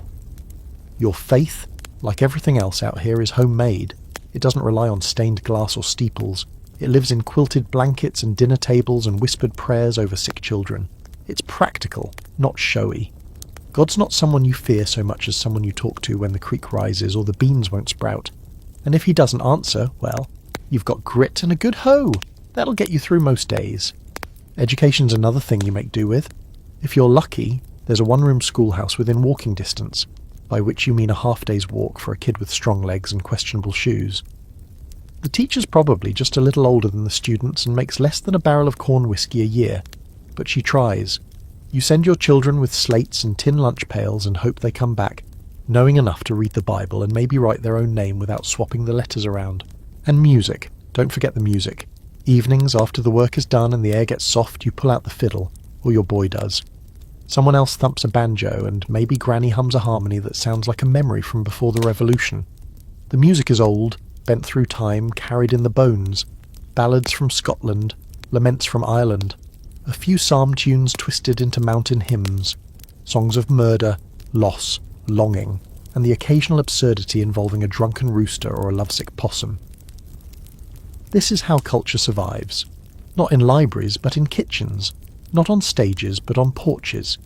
You sing not to entertain, but to remember, to pass it down, to remind your children that they're part of something older, something that didn't begin in this hollow and won't end with their bones buried in the family plot out back. There's no state line for the world you're building. No mayor, no clean borders. It's all ridges and rivers, memory and blood, corn and loyalty. It's fierce. It's flawed. It's sometimes too much to bear. But it's yours. And it doesn't ask you to be perfect. Just to endure. Enemies come with the territory. You don't look for them, but you don't have to. They find their way up the holler eventually, riding horses, carrying ledgers, waving flags, or wearing expressions that say they know what's best for you. Out here in the mountains, surrounded by people just as hard-headed as you are, conflict is less a possibility and more a constant feature of the terrain. It's like the weather, unpredictable, often violent, and always easier to handle if you've got a good roof and a loaded musket. The first threat, naturally, is the one that's been there from the start. Indigenous nations who, for very understandable reasons, aren't thrilled about you planting corn on their ancestral land. The Cherokee, Shawnee and other peoples didn't go anywhere just because you built a cabin. They were here before the first boot print from Ulster ever hit the soil. You pushed deeper into the mountains to escape the reach of colonial governments, but in doing so, you stepped right into someone else's territory. And while some encounters are peaceful, trading furs, swapping stories, learning a few tricks about surviving winter, others are not. There are raids, ambushes, warnings carved into trees or whispered through town about a war party seen near the ridge. You keep your rifle loaded and your children close. You pray no one makes a mistake that turns a bad night into a blood feud. Sometimes you fight because you have to, other times because you were told to, but often, if you're honest, because you don't know how else to live anymore. Then come the tax collectors, not the ones you ignore with a wave and a bottle of shine. No, these are the ones backed by law, marching up the wagon trails with documents, badges, and an infuriating sense of entitlement. They're collecting taxes on your land, your crops, and most insultingly, your whiskey. You try to keep your distilling quiet, but somehow word gets out. Maybe a neighbour you thought you could trust needed a favour from the sheriff. Maybe someone talked after too much sampling, and now they want to register your still, regulate it, tax it. You laugh at first. Surely they're joking. You didn't cross an ocean, fight off redcoats, and drag a plough through this rock-studded soil, just to hand over your livelihood to some pencil neck in a waistcoat who thinks corn comes from a store. But they're not joking. And suddenly, what was once a quiet, backwards business becomes a symbol of defiance. You're not alone in your fury. All across the mountains, other distillers are lighting their fires at night and talking in code. The Whiskey Rebellion, they'll call it later. A name that sounds grand enough to be remembered in textbooks, though for you, it's just one more round in the fight against being told what to do by people who've never grown a single crop in their lives. You know how to handle this kind of pressure. You melt into the trees. You hide your stills deeper. You stop talking to strangers and start checking the woods for signs of recent passage. And while taxmen are bad, nothing quite gets under your skin like the Flatlanders. These are the civilized folk from the lowlands, the towns and cities, the ones who look at your calloused hands and accent like they're studying a strange animal. They come up here occasionally, land buyers, missionaries, politicians, or the dreaded surveyor. You can spot them by their clean boots and the way they keep glancing over their shoulders, like the trees might reach out and grab them. They ask questions with too many syllables and listen with that polite, condescending silence that says they've already decided what you are before you open your mouth. To them, you're a curiosity at best, a threat at worst. You speak in a rhythm they don't understand. You keep your distance from institutions they revere. You solve problems with your fists or your rifle, before you ever think about lawyers. You live without much money, but with more pride than they think makes sense, and that makes them nervous, because people who don't need them can't be controlled by them. So the rumours begin. Tales about your temper, your drinking, your inbreeding, your backward ways. They turn you into caricatures, hillbillies, moonshiners, barefoot bumpkins living in cabins with dirt floors and 12 kids named after livestock. They laugh at you in newspapers. They portray you in plays. They write songs that turn your pain into a punchline, and you hear it, even if they think you don't. You hear it when you go down to town for salt or flour. You feel it in the way they look at your daughter when she walks in with bare feet and a homespun dress. You see it in the way the judge always sides with the man who uses the word therefore in conversation. But you don't argue. You just dig deeper. Not into the land, into yourselves. You raise your children to recognize the look in a stranger's eyes that says they think less of you. You teach them that the world outside these ridges won't understand who they are, and that's fine. Understanding isn't necessary, survival is. You tell them stories of your ancestors who came over in rickety ships, who bled in Ireland, who fought off soldiers and sheriffs alike. You don't need approval, you need legacy. That pride, that unwillingness to bend to outside judgment, is both your shield and your burden. It keeps your community close-knit, loyal, almost impenetrable. But it also makes it hard to change, hard to forgive, hard to admit when someone inside the clan might be the one causing harm. You carry your grudges like heirlooms. You pass down both strength and stubbornness in equal measure. Scholars still debate whether the Scots-Irish were inherently rebellious, or simply made that way by centuries of being mistreated. Chicken or egg, temper or trauma. You don't care much for the debate. What you know is that when someone tries to take what's yours, your land, your crops, your dignity, you don't write letters. You pick up your rifle, stand on your porch and make it clear. They're welcome to try. Enemies will always come, some with guns, some with contracts, some with kind voices hiding cruel plans. But you've learned that the best defense isn't just firepower, it's memory, and you remember everything. So let's talk about that whiskey. Again, not because you're obsessed, but because it keeps coming up, doesn't it? See, out here in the mountains, whiskey isn't just something you sip, it's something you are. It's currency, it's medicine, it's a quiet protest in a bottle. And when the government tries to tax it, again, you don't just get mad, you turn it into a rebellion. We're in the 1790s now. The revolution's over, the British have been kicked out, and a bunch of powdered Whig types in Philadelphia are figuring out how to pay for this shiny new country. They look around, scratching their heads, trying to think of something reliable they can squeeze for revenue, and someone at the table says, "What about whiskey?" And they all nod, because none of them have ever had to build a still with their own hands or dodge revenuers through thickets of laurel. Makes perfect sense to them. To you, it's a slap in the face. You didn't come all the way to America, hack your way through forest, dodge wolves and frost and starvation, just so some guy named Alexander Hamilton could stick his hand in your mash bucket. You already paid in blood during the Revolution. You fought, or your father did, or your uncle who lost an eye at the Battle of King's Mountain. And now the same government you helped build is sending tax collectors up your trail like it's business as usual. Not on your watch. You're not alone. Across western Pennsylvania, western Virginia, and deep into the Blue Ridge and Allegheny Ranges, other Scots-Irish distillers are coming to the same boiling point. Whiskey is their livelihood too. You can't haul bushels of grain over mountain roads without losing half of it to rot or raccoons. But you can distill it into something shelf-stable, compact, and, let's be honest, way more fun at family gatherings. The still is your bank, your insurance, your reward after a brutal harvest, and suddenly it's illegal unless you pay for a permit you can't afford, file paperwork you can't read, and haul your product over dangerous terrain to a registered site where someone in a coat and tie will weigh it and judge it. So you rebel. At first it's small things, refusals, mutters, A few tax agents are turned away politely, others not so politely. Their ledgers get tossed in creeks, their wagons disappear in the night. Then it escalates. One tax collector gets tarred and feathered, an old favourite from the Revolution. Another's house is burned. A few go missing entirely. You don't know the full details, but the woods have a way of hiding things. And suddenly, the Whiskey Rebellion is more than just a series of local dust-ups. It's a full-blown challenge to federal authority.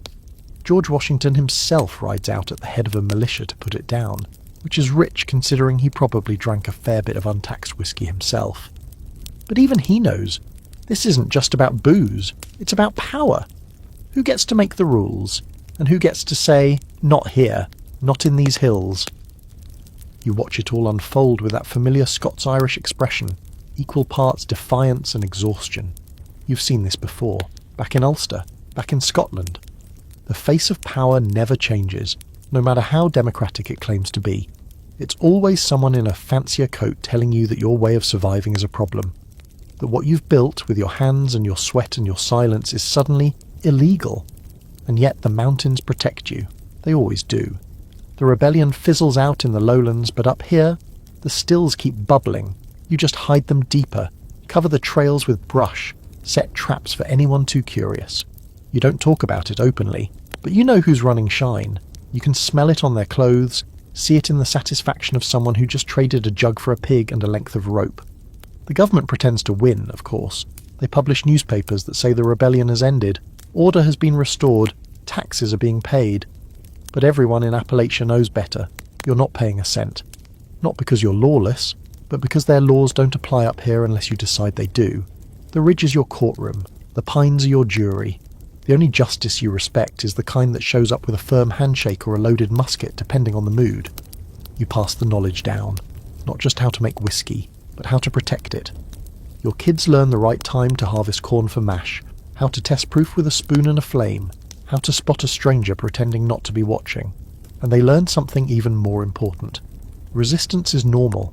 Some call it stubbornness. You call it memory. It becomes part of your identity. While the rest of the country gets swept up in cities, factories, railroads and progress, you keep your fire low and you're still hot. You don't want factories.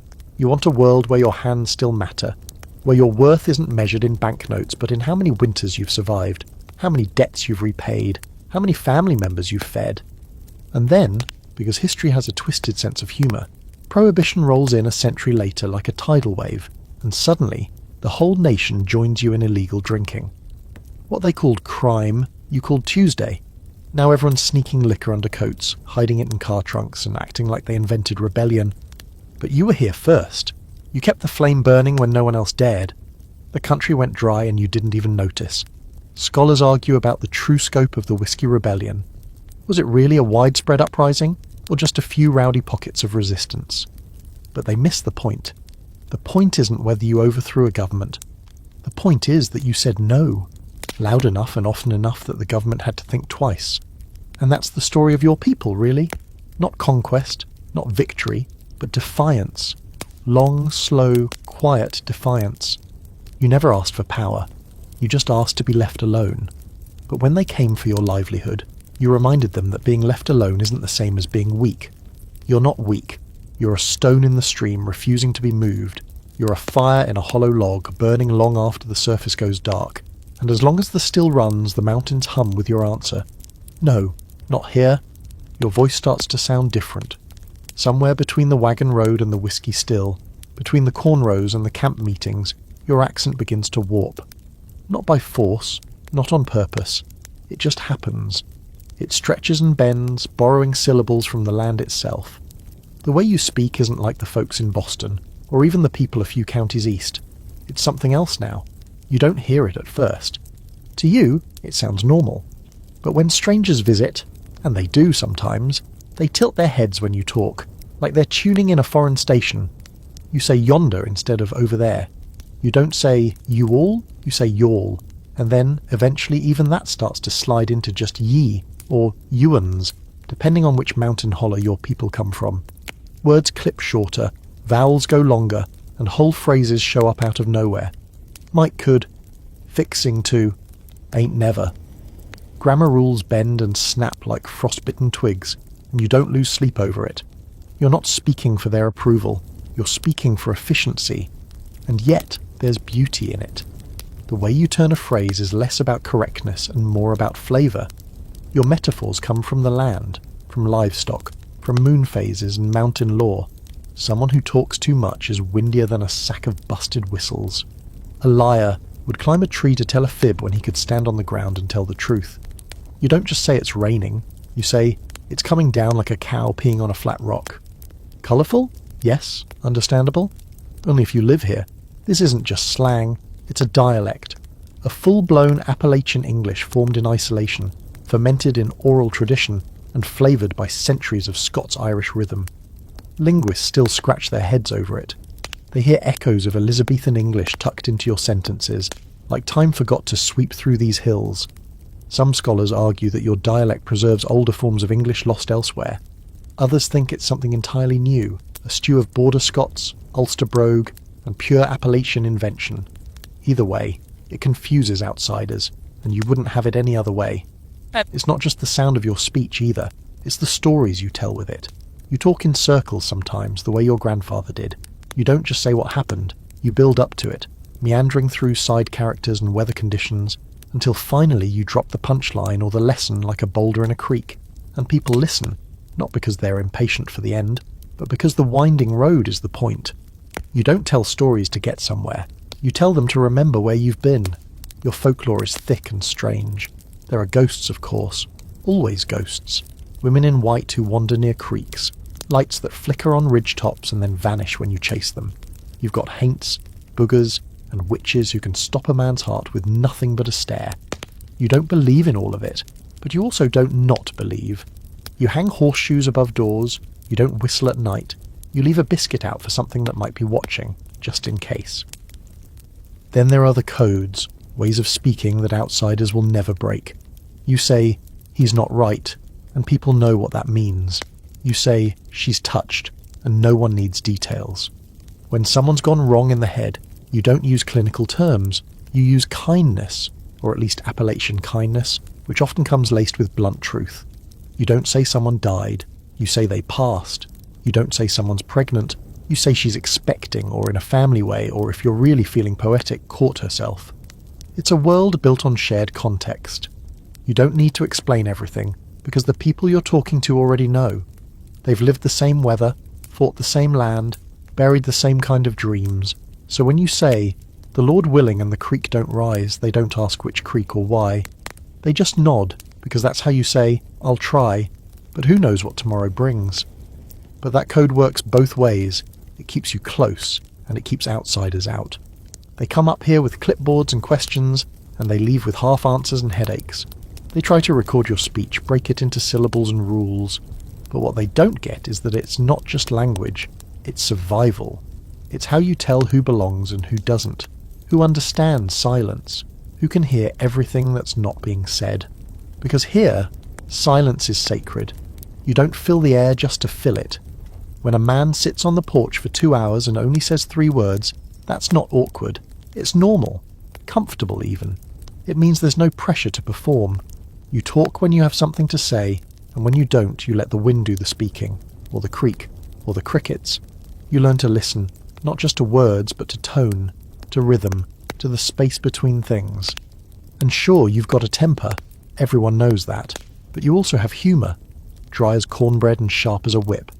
You laugh at yourself, at each other, at the absurdity of trying to grow anything but rocks on this soil. You tell jokes that stretch on for 10 minutes and end with a groan and a slap to the knee. You chuckle when the preacher slips on the church steps and then help him up before he starts swearing. You grin when your child tries to outtalk you and ends up chasing their own tail mid-sentence. This language, this way of speaking, of thinking, of being, is your inheritance. You didn't get castles or estates. You got stories and sayings, voices echoing from across the Atlantic and down through the hollers. Every time you open your mouth, you carry them. Every time you say reckon or ain't, you lay another brick in a cultural wall that keeps you grounded, keeps you real. And when the rest of the world mocks your accent, tells you to talk proper, you just nod, smile and think, bless their hearts. Because you understand something they don't. You don't speak this way because you don't know better. You speak this way because you do. Revival doesn't come in softly. It doesn't knock. It doesn't wait for you to be ready. Revival shows up loud, sweaty, and barefoot, hollering scripture in the woods and rattling your bones whether you asked for it or not. You might have been raised Presbyterian, back when the sermons were tight, the songs were slow and nobody clapped. But that formality doesn't hold in the mountains, not for long. The Holy Spirit doesn't wear a collar out here. It comes howling through the trees with wild eyes and cracked voices and a rhythm that feels more like thunder than theology. It starts small, like most wildfires. A preacher shows up with a horse and a calling, builds a crude pulpit from split logs, and starts shouting about damnation to anyone who'll listen. The message isn't new, repent or burn, but the delivery? That's something else entirely. He doesn't read from a manuscript. He paces, he stomps, he sweats like he's trying to wring sin out of his skin. He yells until his voice breaks, then keeps going. And somehow, it works. People start to come, from neighbouring hollers, from beyond the ridge, from wherever they've heard that something's stirring. Families pack wagons with blankets and biscuits and make the trek for what they call a camp meeting, but it's more like a week-long emotional landslide. You pitch tents in the clearing, cook over open fires, and gather in the evenings when the air is cool and the mood turns electric. There's no building, no bell, no pews, just a crowd of sinners and seekers sitting on stumps and logs, staring down the barrel of judgment. And once it starts, it doesn't let up. The preaching comes in waves, hour after hour, preacher after preacher. Some tall and stern, some short and shaking, all of them fired up like they swallowed lightning. They quote scripture in bursts, voice cracking on the edge of tears or fury. People start weeping, falling to their knees. Some shout, some shake, some just sit there, quiet, staring at the ground like the earth itself opened up and whispered their worst secret. It's not dignified, it's not neat, but it's real. You don't know what to make of it at first. You were taught to worship with restraint, no shouting, no clapping, just orderly singing and sermons with clear three-point outlines. But now you're seeing something different. Something messy, yes, but powerful. The kind of power that doesn't wait for Sunday morning. The kind that grabs your shirt collar and says you've got to change or you're going to break. The kind that makes grown men cry in front of their neighbours and women lift their hands without caring who's watching. This kind of religion takes root in the soil of suffering. People come to these revivals broken, by hunger, by loss, by guilt they don't know how to name. They come because something in them still hopes for mercy, even if they've never felt worthy of it. And in the flickering firelight of a mountain clearing, surrounded by people just as worn down, they start to believe it's possible. That forgiveness isn't something reserved for fancy churches and polished shoes. That maybe, just maybe, God sees them too. And the music, it's a sermon of its own. The hymns aren't polished. They rise from the crowd like smoke, imperfect, aching, and full of life. Some are shape note songs with names like Idumea and Wondrous Love, songs that sound like they came from another planet or at least another century. Others are just call and response ballads, easy to remember, easier to feel. "Shall we gather at the river?" someone sings, and the rest answer before they've even thought about it. These songs wrap around you, stitching the crowd into something bigger than itself. You sing not because you know all the words, but because the words know you. They find the sore spots, the silent fears, the buried things you swore you'd never bring up again, and you sing through tears, through doubt, through that strange glowing warmth in your chest that makes you want to fall to your knees or shout hallelujah just to let some of the pressure out. There's no dress code here, no social ladder, no fancy hats or polished shoes, just bare feet, rolled up sleeves, sunburned cheeks, and hearts wide open. You might find the richest man in the county sobbing beside a farmer who hasn't had a full meal in weeks. The Holy Spirit doesn't care about titles. It levels everyone, strips them down to their need, and offers something heavier than comfort, conviction. And it spreads. From one meeting to another, from one hollow to the next. Preachers become circuit riders, galloping from camp to camp, barely stopping to rest, carrying worn Bibles and burning hearts. Some are barely literate, but they can quote the Gospels from memory and spin a parable that'll stick in your head for months.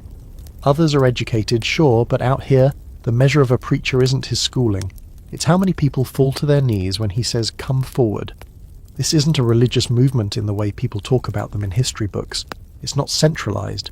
There are no headquarters, no denominational power brokers. It's just wildfire faith, burning wherever there's enough dry wood and broken hearts to catch. Baptists, Methodists, Presbyterians, even a few old-time Quakers and renegade Anglicans, labels start to blur. What matters is the fire. What matters is the change. Of course, not everyone approves. Some of the old-timers shake their heads. They miss the dignity, the doctrine, the quiet strength of a sober sermon. Others fear the emotionalism, say it's more hysteria than holiness. And maybe there's truth to that. Maybe not everyone who collapses in the sawdust goes home a changed man, but plenty do. And you can't deny what you've seen with your own eyes. Drunks who gave up the bottle, thieves who returned stolen goods, families who started praying together because they saw what life looked like without it. Scholars will later call it the Second Great Awakening. They'll try to draw lines around it, assign dates and figures and causes, but to you it was simpler.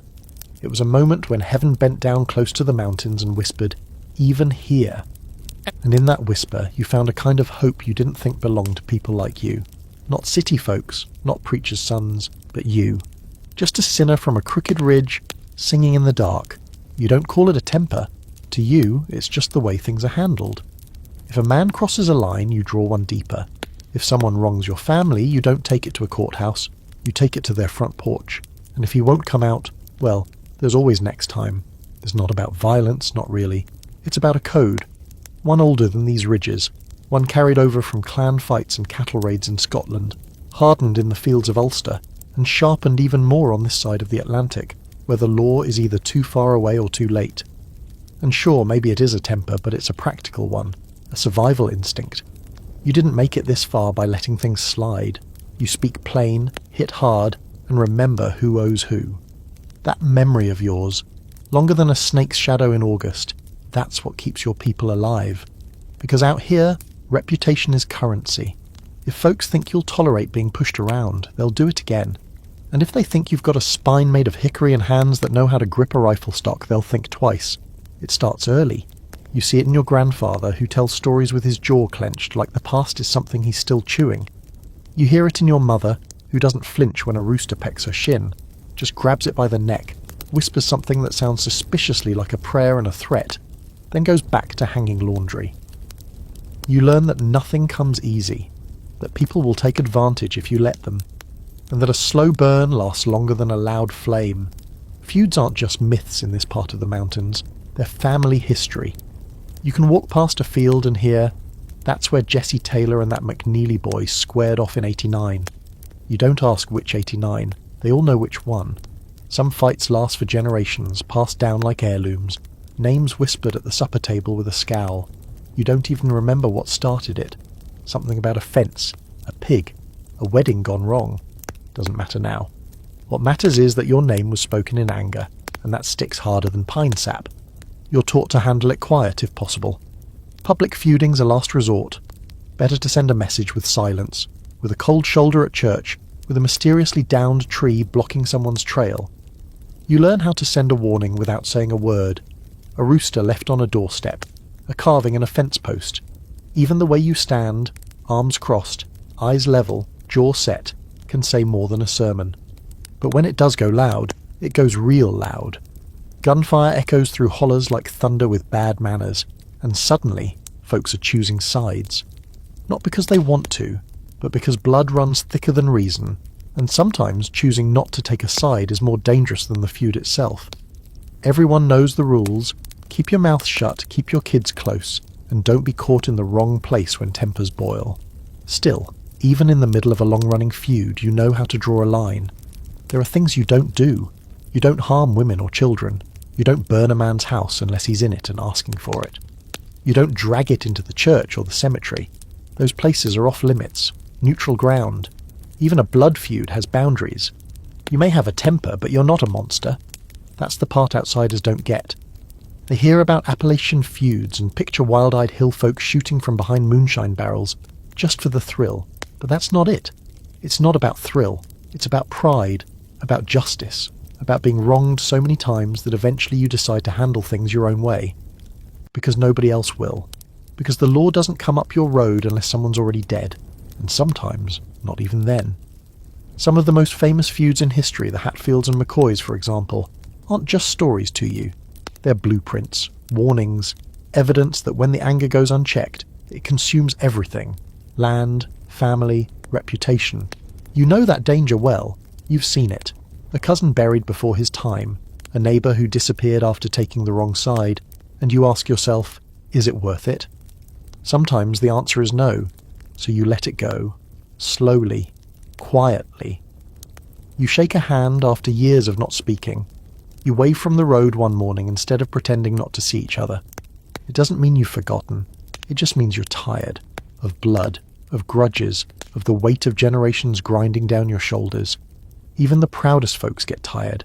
Still, the temper is always there, underneath, like a coal bed that never quite goes cold.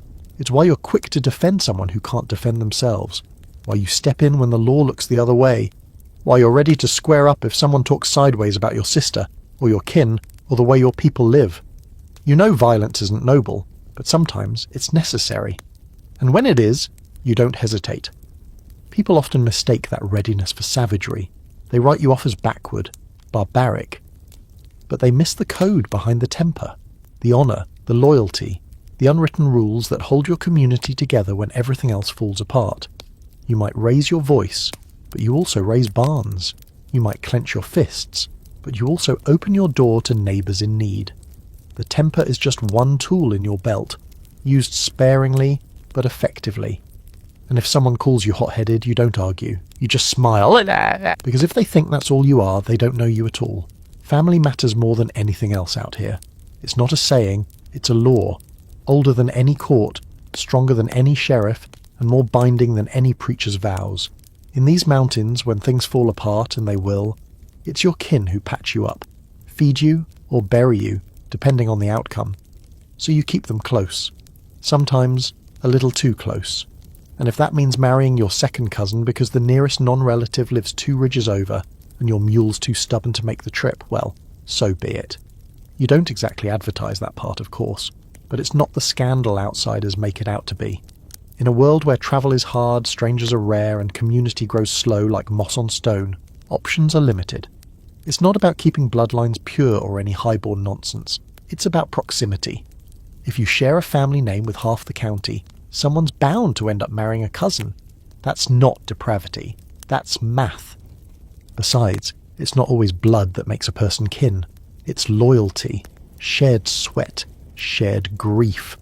That neighbour who helped you dig out after the flood, who held your hand when the fever took your boy, he's kin now, whether the tree agrees or not. And the cousin who moved to town and won't write back. You don't say it out loud, but he's a stranger these days. You marry young, not because you're rushing, but because life out here doesn't wait. You fall in love over shared chores and long walks to revival meetings. Courtship isn't flowers and poetry, it's hauling firewood, fixing fence posts, sitting on porches with quiet laughter and louder mosquitoes. You don't propose with diamonds, you propose with a promise that you'll build her a home, raise her children, and fight for her if you have to. And once you're married, it's all in. No half measures. You live together, work together, eat together, and if need be, hide the whiskey still together. She knows your moods before you do. You can read her silence better than a book.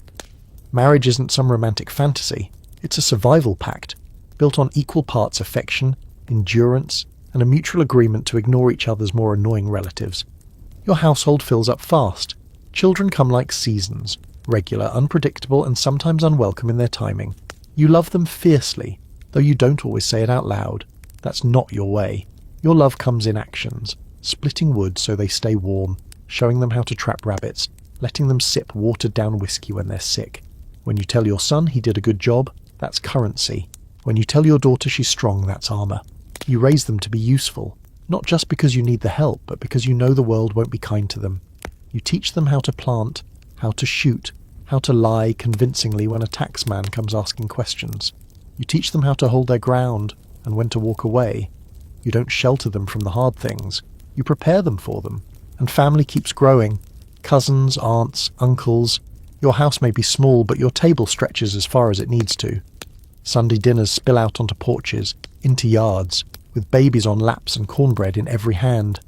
It's chaotic, noisy, and absolutely perfect. These aren't just meals, they're tribal gatherings. You pass the potatoes and gossip with equal ease. You settle grudges between bites. You hear stories from before your time, passed down like relics, shaped and reshaped with every retelling. Births and deaths are community events. When a baby comes, everyone shows up with stew, blankets, unsolicited advice, and a few jokes about how tired you look. And when someone dies, the whole ridge feels it. You don't wait for a funeral home. You lay them out in the parlour, keep vigil, sing all night. The old songs, the ones about crossing rivers and resting under trees. There's crying, of course, but also laughter. Because remembering someone fully means remembering the time they fell off the mule cart and landed in the preacher's chicken coop. You bury your dead on the hill, under stones you carved yourself, or maybe just a wooden cross if the winter comes too soon. You visit those graves, not because you believe the dead need company, but because you do. You sit, talk, maybe leave a little whiskey if the spirit moves you. It's not about ghosts. It's about keeping the thread alive from the past to the present. You are who you are because of them. That's the thing about these family trees. They don't grow tall and proud. They grow wide and tangled, hugging the ground, sinking roots deep into rock and red clay. You know everyone's business, and they know yours. There's no privacy, not really. But there's comfort in that too. If you stumble, a dozen hands are already reaching to catch you, or at least to drag you back onto your feet with a sarcastic comment and a loaf of cornbread. Of course, it's not all harmony. Families this close don't just love hard. They fight hard. A single argument can last generations. You'll hear, "She hasn't spoken to her sister since 46, and no one even remembers what happened. Just that it involved a pie, a borrowed quilt, or a man with more charm than sense. And nobody brings it up at dinner unless they want to eat in silence. But deep down, it's understood. When push comes to shove, family circles the wagons. You might call your brother a fool every day of the week, but if someone else does, you're suddenly standing real close with your fists clenched and a grin that says, "Try me." Scholars have poked and prodded at Appalachian family structure, wondering how these kinship networks functioned without much government help. But the truth is, you didn't need outside help. You built a support system out of necessity and trust. You knew how to stretch a dollar, how to care for the sick when doctors were 2 days away, how to raise each other's children when needed. You didn't have a social safety net. You were the net. And that's the quiet strength nobody sees from the outside. They call it backwards, insular, inbred even. But they don't see the resilience, the woven web of lives supporting one another through flood, fire, famine, and the slow grind of time. You didn't just survive out here. You built a dynasty. Not one of castles or titles, but of cabins and kin, and the kind of love that doesn't need saying to be known. Because in these mountains, home isn't a place. It's a who. You don't have a radio. Not yet. Electricity hasn't made it up your ridge, and even if it had, nobody's sending you bills you can't pay for something you can do without. But you do have a fiddle, and a banjo, and maybe a dulcimer, if your uncle with the calloused fingers and whittling habit passed one down. And that's enough. More than enough. Because out here, music isn't a hobby, it's breath. It's what fills the silence between chores, between heartbreaks, between lives. You don't remember the first time you heard it. It was always there, like rain on the roof or wind through pine needles. It comes from everywhere and nowhere. Songs your mother hummed while canning peaches. Tunes your grandfather played after supper when his feet hurt too much to do anything else. Rhythms that echo in your bones when the day's done and the porch is the only place left to be. The fiddle doesn't speak English, but it knows what you mean. It can cry when words won't come. It can laugh better than most folks you know. And when someone pulls that bow across the strings just right, the whole world leans in to listen. That music you make isn't polished. It doesn't need to be.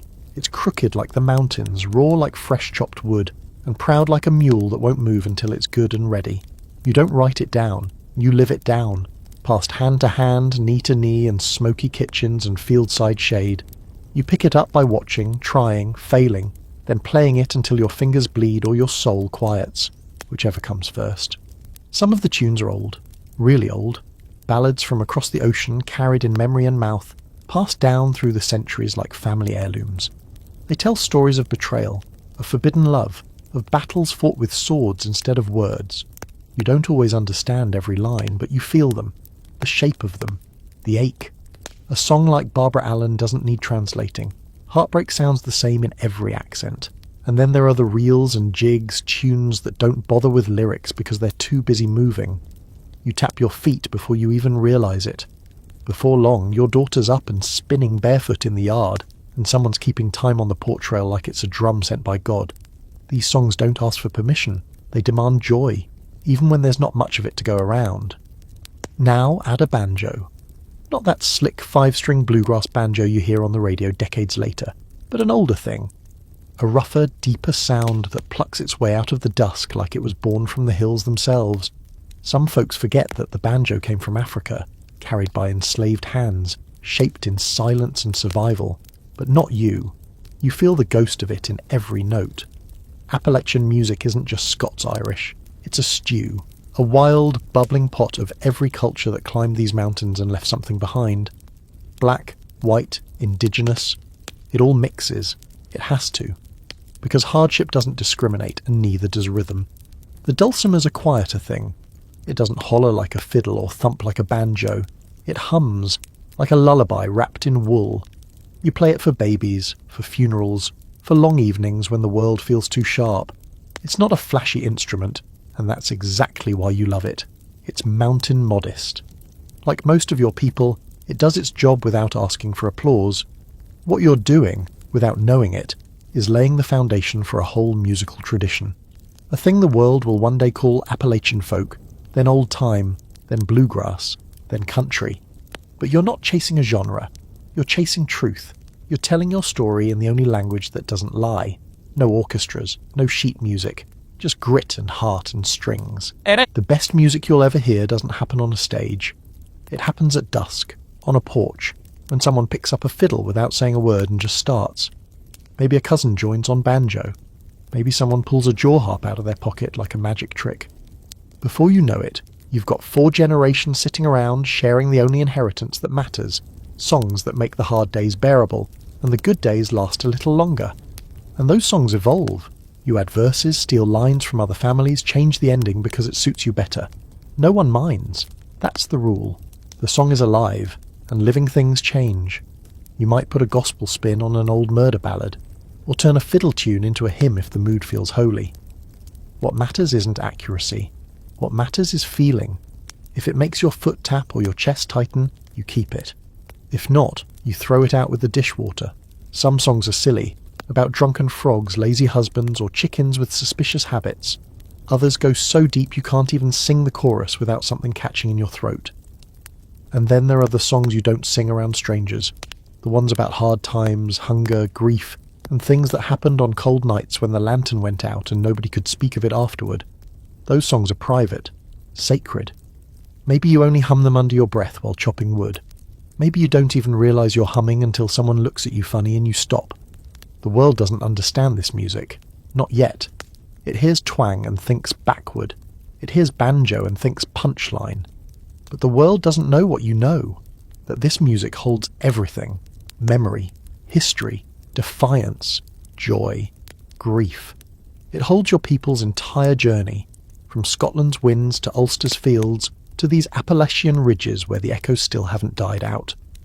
And one day, long after you're gone, someone will wander into these hills with a tape recorder and wide eyes. They'll ask for your songs, and if you're feeling generous, you might give them a few, but not all, never all, because the best ones, the real ones, aren't meant to be recorded. They're meant to be remembered. When war comes, it doesn't ask which side of the mountain you live on. It just rolls in like a storm, messy and unpredictable, and you're forced to pick a side, or pretend to, long enough to survive it. By the time the Civil War reaches your ridge, it's not blue versus grey so much as neighbour versus neighbour, brother against brother, and kin against kin in a place already wired for tension. You didn't ask for this war. You've already fought too many, against landlords, tax collectors, starvation and time itself. But now the country wants to divide, and you're stuck in the cracks. The lowland plantations are shouting secession and waving Confederate flags like they were born with them in hand. But up here in the mountains, it's not that simple. You don't own slaves. Most folks in your holler haven't even seen one. The idea of fighting to protect an economy built on something so distant and cruel doesn't sit right. You're poor, independent, stubborn, and when someone tells you what side you should be on, You tend to do the opposite just out of principle.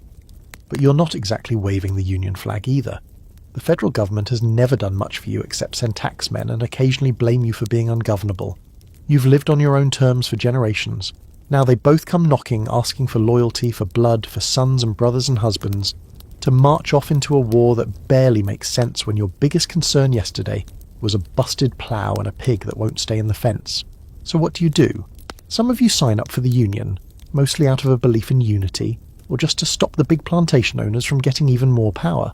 Others ride with the Confederacy, pulled by regional pride, neighbour pressure, or the promise of a few dollars to keep your farm afloat. And a lot of you, maybe more than either side wants to admit, try to hide.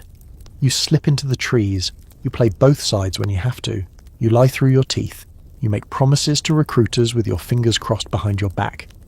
Because when everyone's lying, sometimes survival means doing the same. The mountains become a no-man's land. Official armies march through from time to time, but the real danger isn't men in uniform. It's the irregulars, the bushwhackers, the home guards.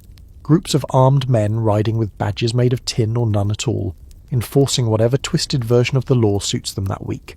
They call themselves patriots, but most days they're just thieves with a cause and an itchy trigger finger. Your neighbour joins one of these groups, and you stop letting your children walk to the spring alone. Another neighbour disappears, and folks start whispering.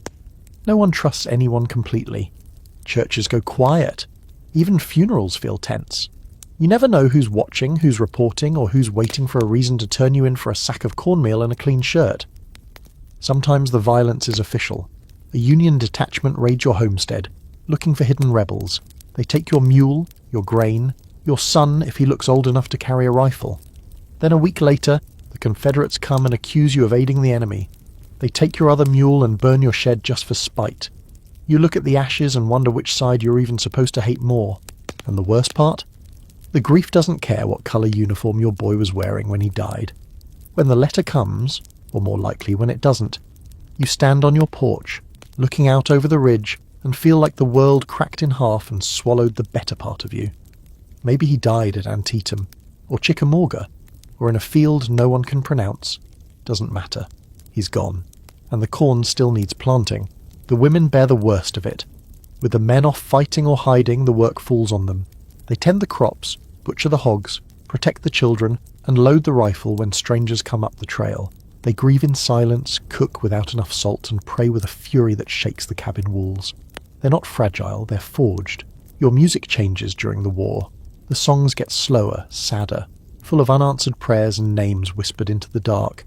You stop singing about fiddle contests and start singing about dying boys and fields soaked in blood. Ballads emerge, long, mournful stories of lovers torn apart, of soldiers who never came home. These songs travel from one cabin to the next, shape-shifting along the way, collecting verses like scars. After the war, nothing feels the same. The mountain survived, but something inside you didn't. The neighbours you fought alongside or against still live nearby, and there are too many ghosts between you now to make easy peace.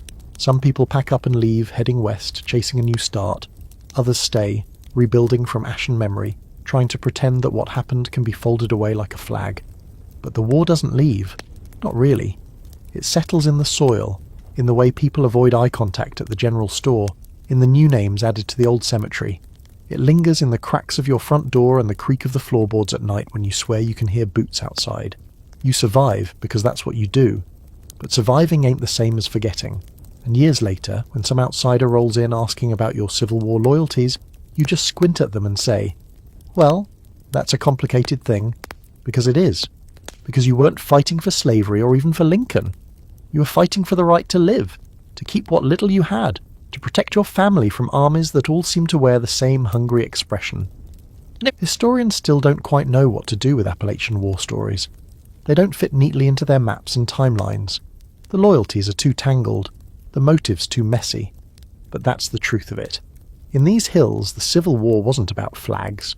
It was about survival, suspicion, and a deep-rooted instinct to not be told what to do by people who don't know your name. You didn't fight for glory. You fought because someone came up your mountain and told you they owned it. Even after the war ends and the uniforms are folded away or buried with the bones of boys who never made it home, something keeps boiling in the back hollers and smoky ridges. The law has shifted again, and once more it wants something from you. Not your land this time, not your son, but your still. That's right, your whiskey's back on the chopping block. The government calls it illegal. You call it Tuesday. Prohibition doesn't start with the famous amendment. It starts here, in these hills, years before the rest of the country decides to sober up. Temperance leagues, most of them led by stern women with big hats and bigger opinions, start showing up in towns preaching the evils of drink. They say whiskey destroys families, weakens morals, ruins men, and maybe they're not entirely wrong. You've seen what happens when someone drinks too deep and too often. You've seen fists fly and plates shatter and tears fall, but they don't understand the why. They don't see the bigger picture. Out here, whiskey isn't just a vice, it's a lifeline. You can't haul your corn 100 miles over broken roads to sell it fresh. But you can distill it into something strong and shelf-stable, something portable, tradable, essential. It's medicine when nothing else works. It's payment when cash is scarce. It's the last sip of comfort at a funeral and the first toast at a wedding. It's culture in a jar.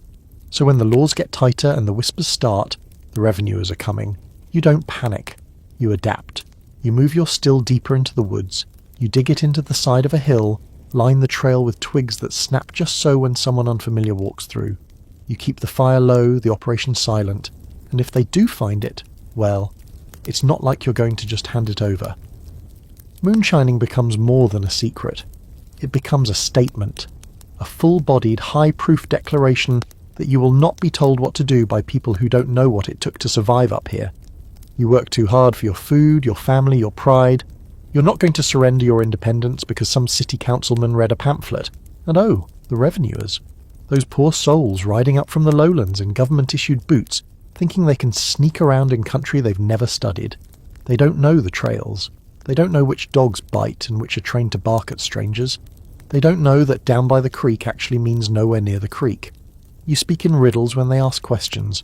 You smile too politely. You offer them coffee laced with just enough insult to make them nervous. Sometimes it turns violent. You don't want it to, but it does. Shots fired in the dark. Barns set ablaze. Arrests that turn into feuds that stretch for years. A federal agent gets too bold, kicks in a cabin door, roughs up a granny, and suddenly everyone's armed and angry. Justice isn't found in a courtroom. It's found behind a pine tree, rifle in hand, heart thudding like a war drum. But more often you just outwit them. You're cleverer than you look. You dig false trails. You float your barrels down creeks at night. You train your children to carry messages without writing a word. You hide jars in places no one would think to look. In hollow logs, under outhouse floors, in the bellies of pigs you swear are just fat from acorns. Meanwhile, you keep the tradition alive. You teach your sons and nephews how to read the bubbles, how to cut the heads and tails from a run, how to smell for sweetness or danger. The process becomes sacred. Each still has its own character, its own quirks. Some shine runs hot and fiery, others smooth like mountain honey. It depends on the corn, the yeast, the season, the cook. No two batches are the same, and everyone swears their recipe's the best. And let's be honest, some of you women are better at it than the men. Granny may look harmless in her apron and shawl, but she knows more about fermentation than half the state legislators. She keeps the ledger in her head, the customers in her prayers, and the shotgun under the stairs. Nobody crosses her, not even the men who think they're in charge. If the men are the muscle of the moonshine world, the women are the brains, and often the better business operators. When national prohibition hits in the 1920s, you're already 10 steps ahead. While city slickers are mourning the loss of their speakeasies and champagne brunches, you're still sipping on clear liquor from a mason jar in your root cellar. In fact, demand increases. Suddenly your product is worth more than gold. Smugglers come from the cities, looking to buy barrels and pay in cash. You make more money in one season than your father made in 10 years, but with money comes risk. The stakes get higher. Rival crews form. Sabotage becomes a real threat. People poison each other's mash. False tips are given to the law to knock out the competition. And now the feds are coming in harder, faster, better funded. Airplanes scout for smoke trails. Cars with bigger engines chase you through winding roads. That's when another bit of mountain genius kicks in. The birth of the moonshine runner. You modify cars, strip them down, soup them up. Hidden compartments, bigger engines, better shocks. You drive fast and furious before it was a movie, racing through hairpin curves like the devil's chasing you. Some say this is where stock car racing starts, and they're not wrong. Those old moonshine runners become the first race car drivers, men with nerves of steel and a trunk full of felony. And yet, through it all, you keep going, because this isn't just about whiskey. It never was. It's about independence, control, a way of life that says, we don't need your permission to exist. And when they finally repeal prohibition, when the country comes crawling back with its hangover and its regrets, you're still standing, still brewing, still whispering recipes down the generations. Today folks drink craft spirits and pay $40 for a bottle of legal moonshine in a tourist town. But the real thing, it never needed labels. It came from sweat and risk and knowing the difference between good liquor and something that'll blind you. It came from the hills, and it still does.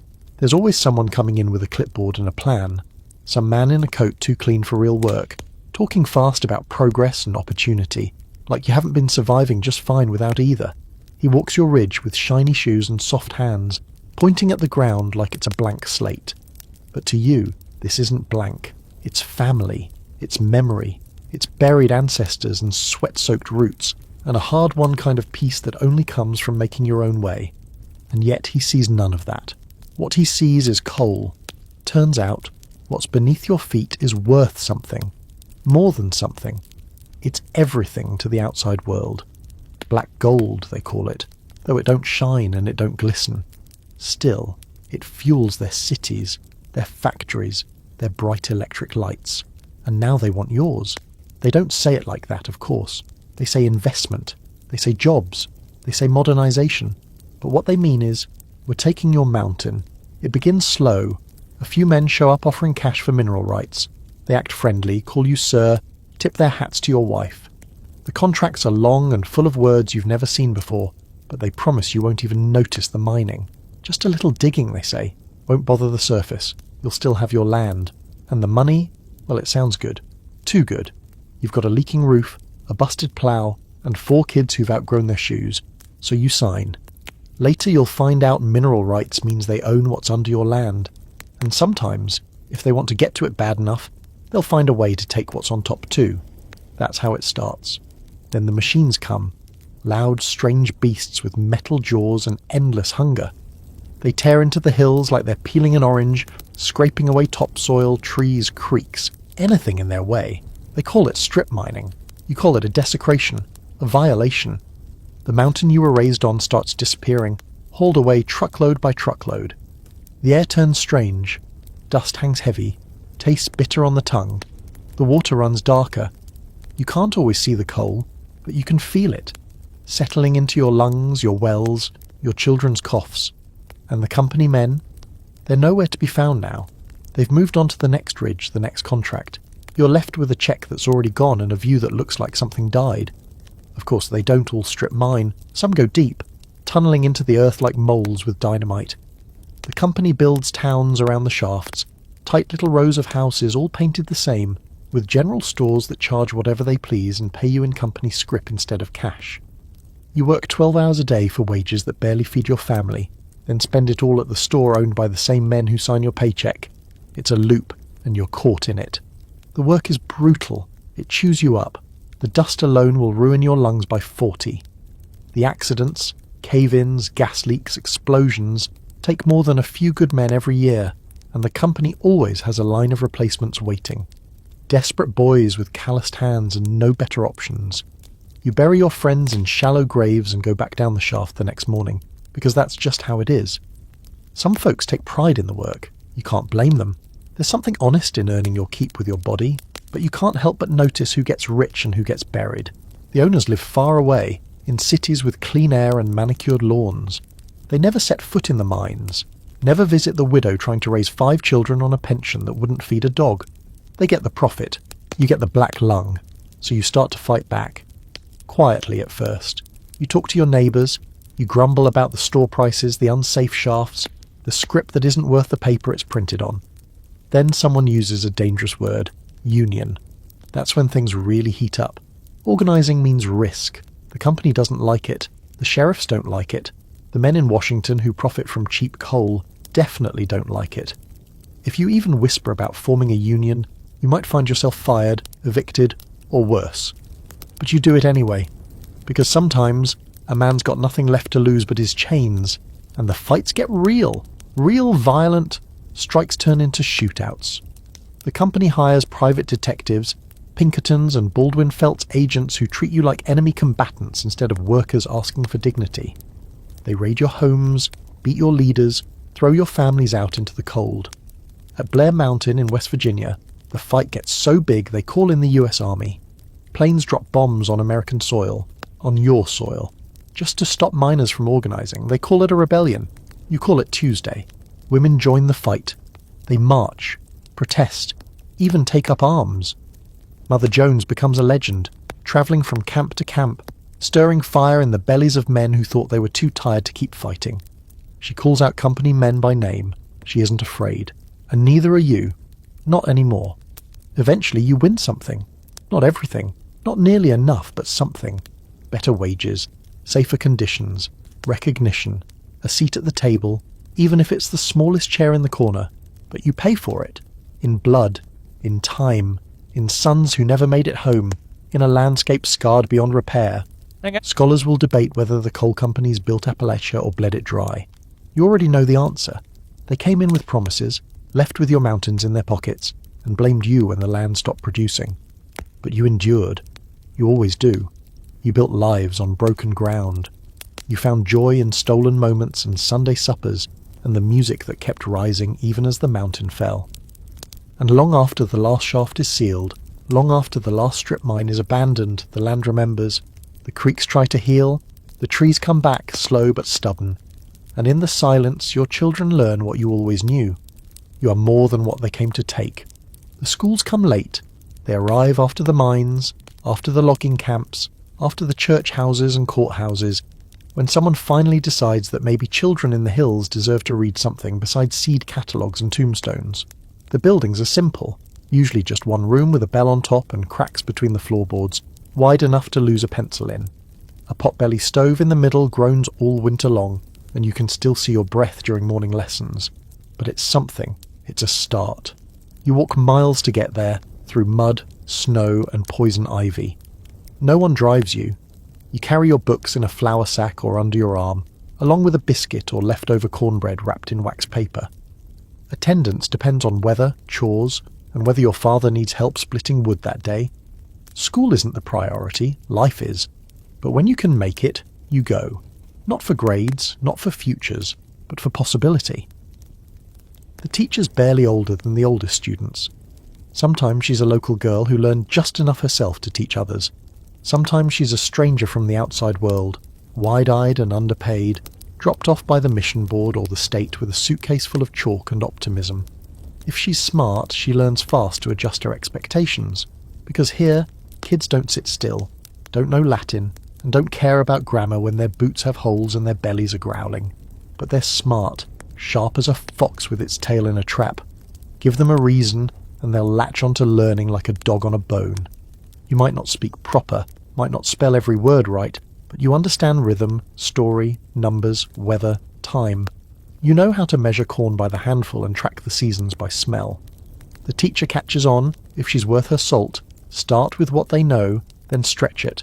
A folk song becomes poetry. A moonshine recipe becomes chemistry.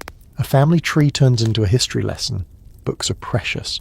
They're passed down, patched up, shared like treasures. Dog-eared copies of McGuffey's Reader, tattered almanacs, old Bibles with brittle pages and names scribbled in the margins.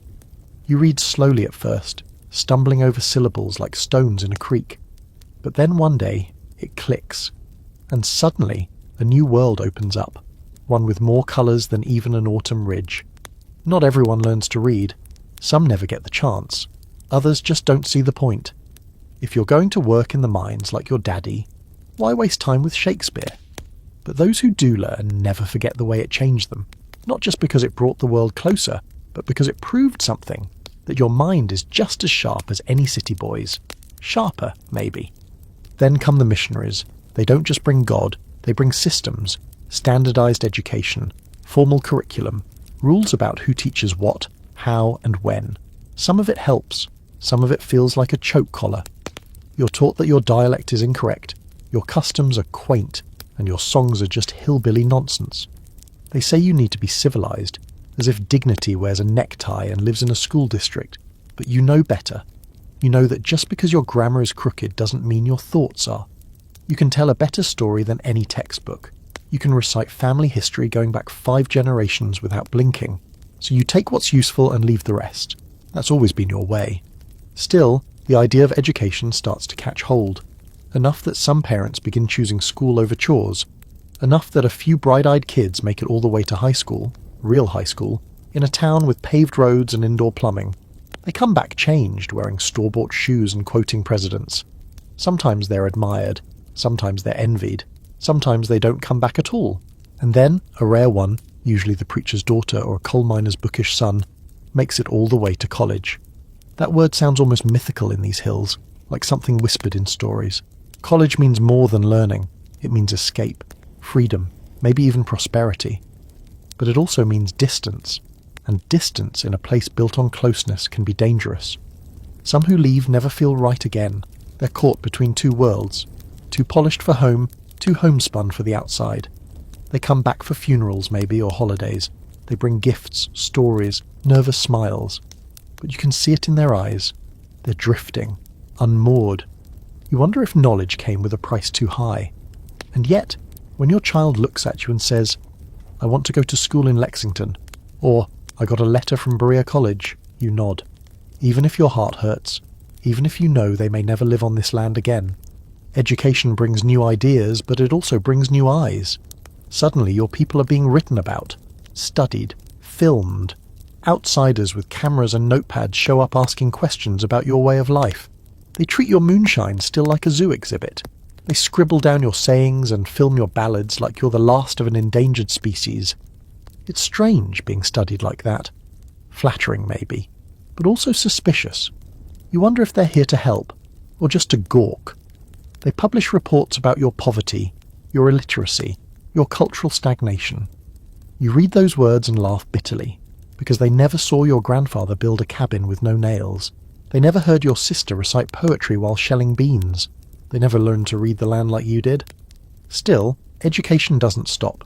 You keep pushing for it, even when funding is thin and teachers are scarce. Even when the government only remembers your region exists during election years. You form parent committees. You build schools with your own hands. You pass down what you know even when no one else is looking. Because deep down you understand. Knowledge is power. And not the kind that lords over people, but the kind that lets you protect what's yours. The kind that helps you argue your land case in court. The kind that teaches your daughter to fix the truck and your son to write a letter so sharp it cuts through bureaucracy like a blade. You're not asking for pity. You're not even asking for help. You're just asking for a fair chance to learn, and maybe to teach the world a thing or two in return. There comes a time when the hills don't hold you anymore, not because they've turned against you, but because you've outgrown the small slice of land that's been passed down through too many hands. The soil's worn out, the coal's drying up, and the factory down the road laid off another round of workers last month. You wake up one morning with a strange feeling in your gut, the kind that says, maybe I need to go. Not for good, maybe, but long enough to send money back, long enough to build a future that doesn't start and end in the same square mile. So you pack what little you have, maybe just a duffel, maybe just courage, and you follow the trail that others from your ridge have already carved. Some head north to Pittsburgh, where the steel mills swallow up men by the hundreds. Others chase auto work in Detroit or factory jobs in Ohio, where the pay is steady and the winters are sharp enough to make you miss home by November. You don't know what you're getting into exactly, but you know what you're leaving behind. Leaving the mountains is a heartbreak all its own. You try not to look back when the bus rolls down the last familiar curve, but you do. Everybody does. The ridgeline looks softer from a distance, like it's already forgiving you for going. You swear you'll come back someday. Maybe for good, maybe just to bury your parents in the same plot where you'll end up one day too. Either way, a part of you never really leaves. The city hits you hard, not just the size of it, though that's dizzying enough. It's the noise, the stink, the speed of it all. People don't say hello when you pass them. They don't offer you coffee or ask after your mama. They talk fast, walk faster, and act like time is something they can never get enough of. You learn quickly that your drawl marks you. You say "y'all" once at a diner and the waitress smirks. You get asked if you're from the sticks. You are, of course, but it still stings. You learn to adjust. You shave a little off your accent, tighten up your speech. You keep some stories to yourself. You figure out how to navigate factory floors, union meetings, apartment leases, and city buses. You find other folks like you, men with the same calloused hands and faded work shirts, women who still say bless your heart even when it's clearly an insult. You build a little community, one front porch and potluck at a time, but there's loneliness in it. A quiet, aching kind. The kind that seeps in after your shift ends, when the machines are silent and you're sitting in a rented room with too much concrete outside the window. You miss the sound of frogs at night. You miss dirt roads and screen doors that slap shut behind you. You miss people who know you, who knew your parents, who remember the day your uncle wrecked his mule cart in the creek and blamed it on bad brakes. The jobs are better, sure. More money, more chances. You save up, send a little home each month. Maybe buy your mama a new stove or your brother a set of tyres. But there's a cost. You don't see your youngest grow up. You miss funerals. You hear about sickness and weddings in letters that take too long to arrive. Home becomes a story someone else tells you. For some, the city becomes permanent. They marry, raise children, find a church, settle into a rhythm. They still talk about the mountains like they're a dream they once had. Others can't hack it. They last a few months, maybe a year, then come back with empty pockets and heavy hearts. And then there are the in-betweeners, folks who leave but don't settle, who carry the mountains inside them like a ticking clock, always waiting for the right moment to return. The children of these migrants, well, they grow up different. They have the blood but not the dirt.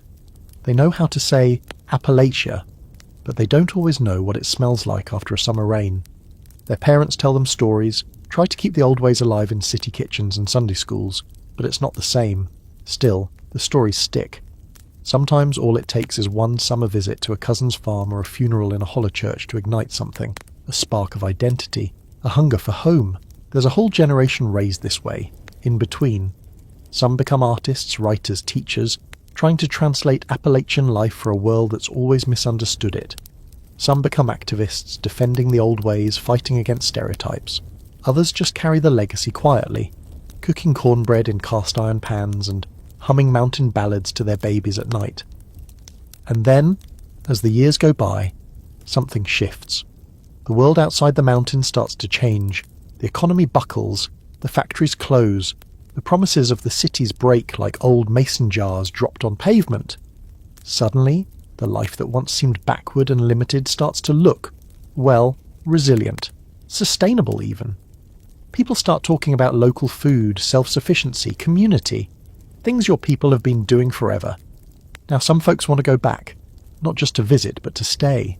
Retired factory workers, grandchildren of miners, young couples who are tired of rent and traffic and screens. They buy land, fix up old cabins, learn how to can tomatoes and slaughter chickens. They call it homesteading like they invented it. You just smile, welcome them in, show them how to hold a hoe properly, let them figure out for themselves that chickens are meaner than they look. There's pride in this return, a sense that maybe, just maybe, the world is remembering the value of what Appalachia has always known, that the land can provide, that people matter, and that home is something you build, not something you buy. It's not a utopia. There's still poverty, still politics, still problems, but there's hope. You've come full circle in a way. The same hills that once pushed you out now call you back. And whether you return in body or just in spirit, whether your boots touch red clay or your kids just know the stories, you carry that thread, that lineage, that grit. You are, in the end, exactly what your ancestors were. Tough, tender, and always looking toward the ridge to see what's coming next. Because no matter how far you roam, you know the truth. You're not just from the mountains are from you. The world keeps trying to pin a label on you. Every few decades it comes back around, fresh-faced and full of certainty, waving some new term like a flag. Hillbilly, mountain folk, poor white trash, forgotten America. They say it like they're doing you a favour, like reducing generations of history, hardship and culture down to one tidy phrase helps anyone understand you better. But none of it sticks quite right. You're not a character in their stories. You're the whole story they don't have the guts to write. The term hillbilly is the one that lasts. It shows up in newspapers, then cartoons, then in black and white movies where men in floppy hats shoot at each other with flintlocks and argue over pigs. Then come the radio shows, the stage acts with fake beards and fake accents, where your world becomes a punchline. The world sees a jug with XXX on it, a busted banjo and a barefoot child, and that's it. They think they know everything. You don't get a say in it. You're too far out, too quiet, too busy surviving to argue with Hollywood. So they make your image for you. Slack-jawed, slow-witted, dangerous or harmless depending on the scene. They don't know about the songs, the faith, the grit. They don't want to know. It's easier to mock a people than to ask why they were left behind.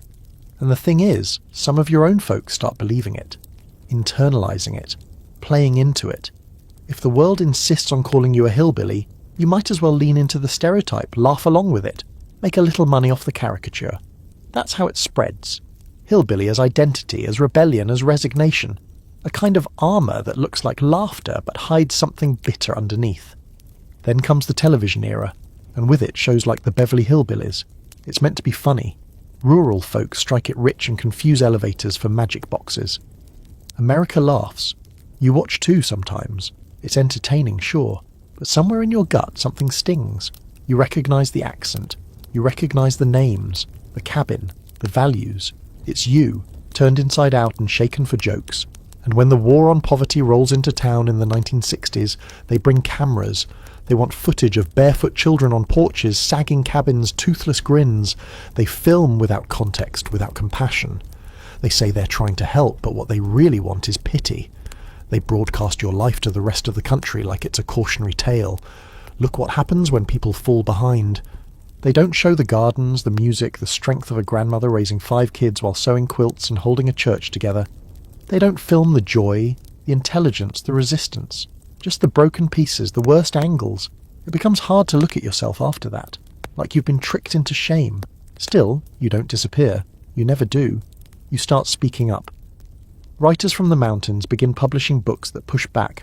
Raw, true stories that tell it how it really is. Poets who grew up in trailers, journalists who split wood before class, professors with coal dust in their blood.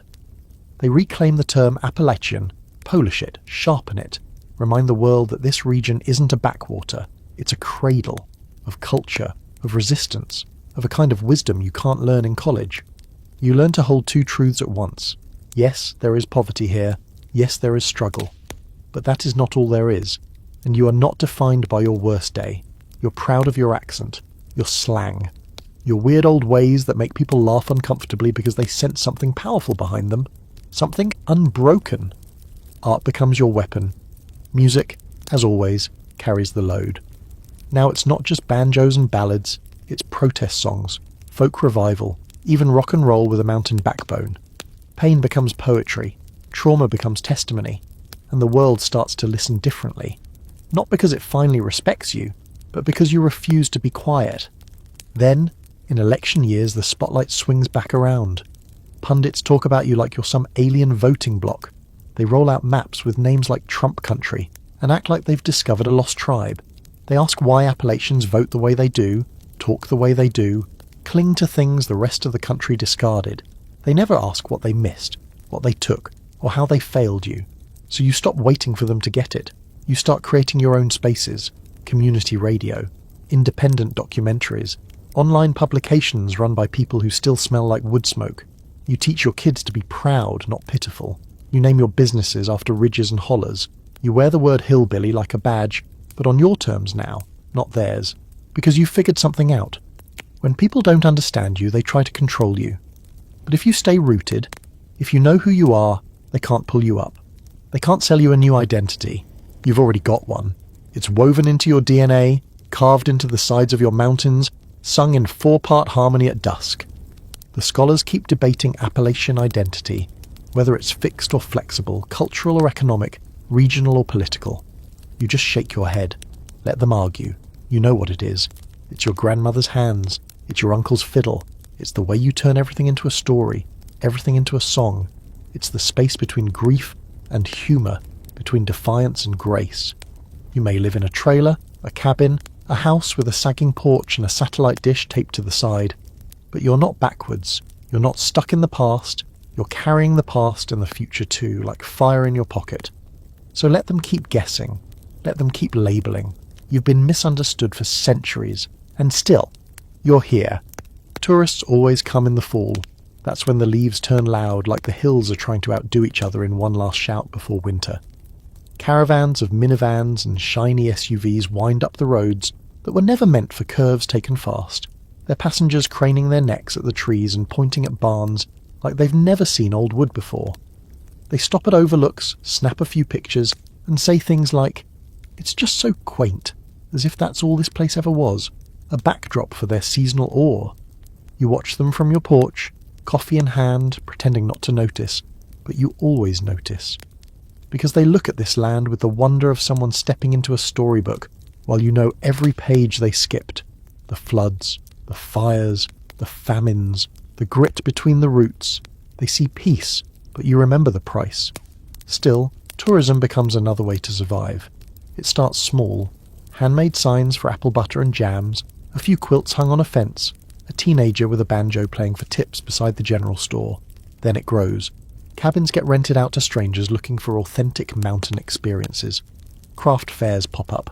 Every third house becomes a country store selling things you used to give away at church socials. You don't mind, not really. You're glad to see people coming in instead of leaving. But it's strange watching your life get packaged like a souvenir. Your mother's soap recipe, your uncle's carved whistles, your cousin's molasses cookies, now wrapped in brown paper and sold under names like Appalachian Treasures or Mountain Magic. Folks don't ask where the recipe came from. They just want the taste of old-time living, minus the hardship. And then come the outsiders who don't want to visit. They want to stay. Retirees, artists, folks running from cities they swear have lost their soul. They buy land cheap, build cabins with wide decks and big windows, post about living simply, while their generator hums in the background. Some mean well. They try to join in. They come to potlucks and learn to can tomatoes and even pick up some of the dialect. Others come with opinions about how things should be, how the schools should change, how the roads should be paved and the roosters kept quiet. You've seen it before. Gentrification, they call it in the papers. In real time, it looks like a church turning into a yoga studio, a field turning into a retreat centre, a graveyard in the woods being treated like a meditation spot. You try to welcome, but you also hold tight to what's yours. There's a difference between sharing and selling out. What complicates it all is how hungry the region still is. Tourism brings money, sure, but it's uneven. The towns near the Blue Ridge Parkway boom, while hollers just a few ridges away still scrape by. Land gets bought out by developers. Jobs come, but they're seasonal, or pay just enough to keep folks broke in nicer clothes. Some places lose their soul chasing someone else's idea of charm. And then there's the strange flip of identity. The same accent that once marked you for ridicule becomes trendy when spoken by a barista in a handmade flannel. Your way of life, once mocked as backward, is now romanticised, rustic, authentic, farm to table. The same food your granny made because there wasn't anything else now shows up on city menus for $30 a plate, served with artisan vinegar and a smug smile. But it's not all bad. Some of the attention feels earned. Documentaries made by locals start winning awards. Artists from the region find platforms to tell their stories. Real ones.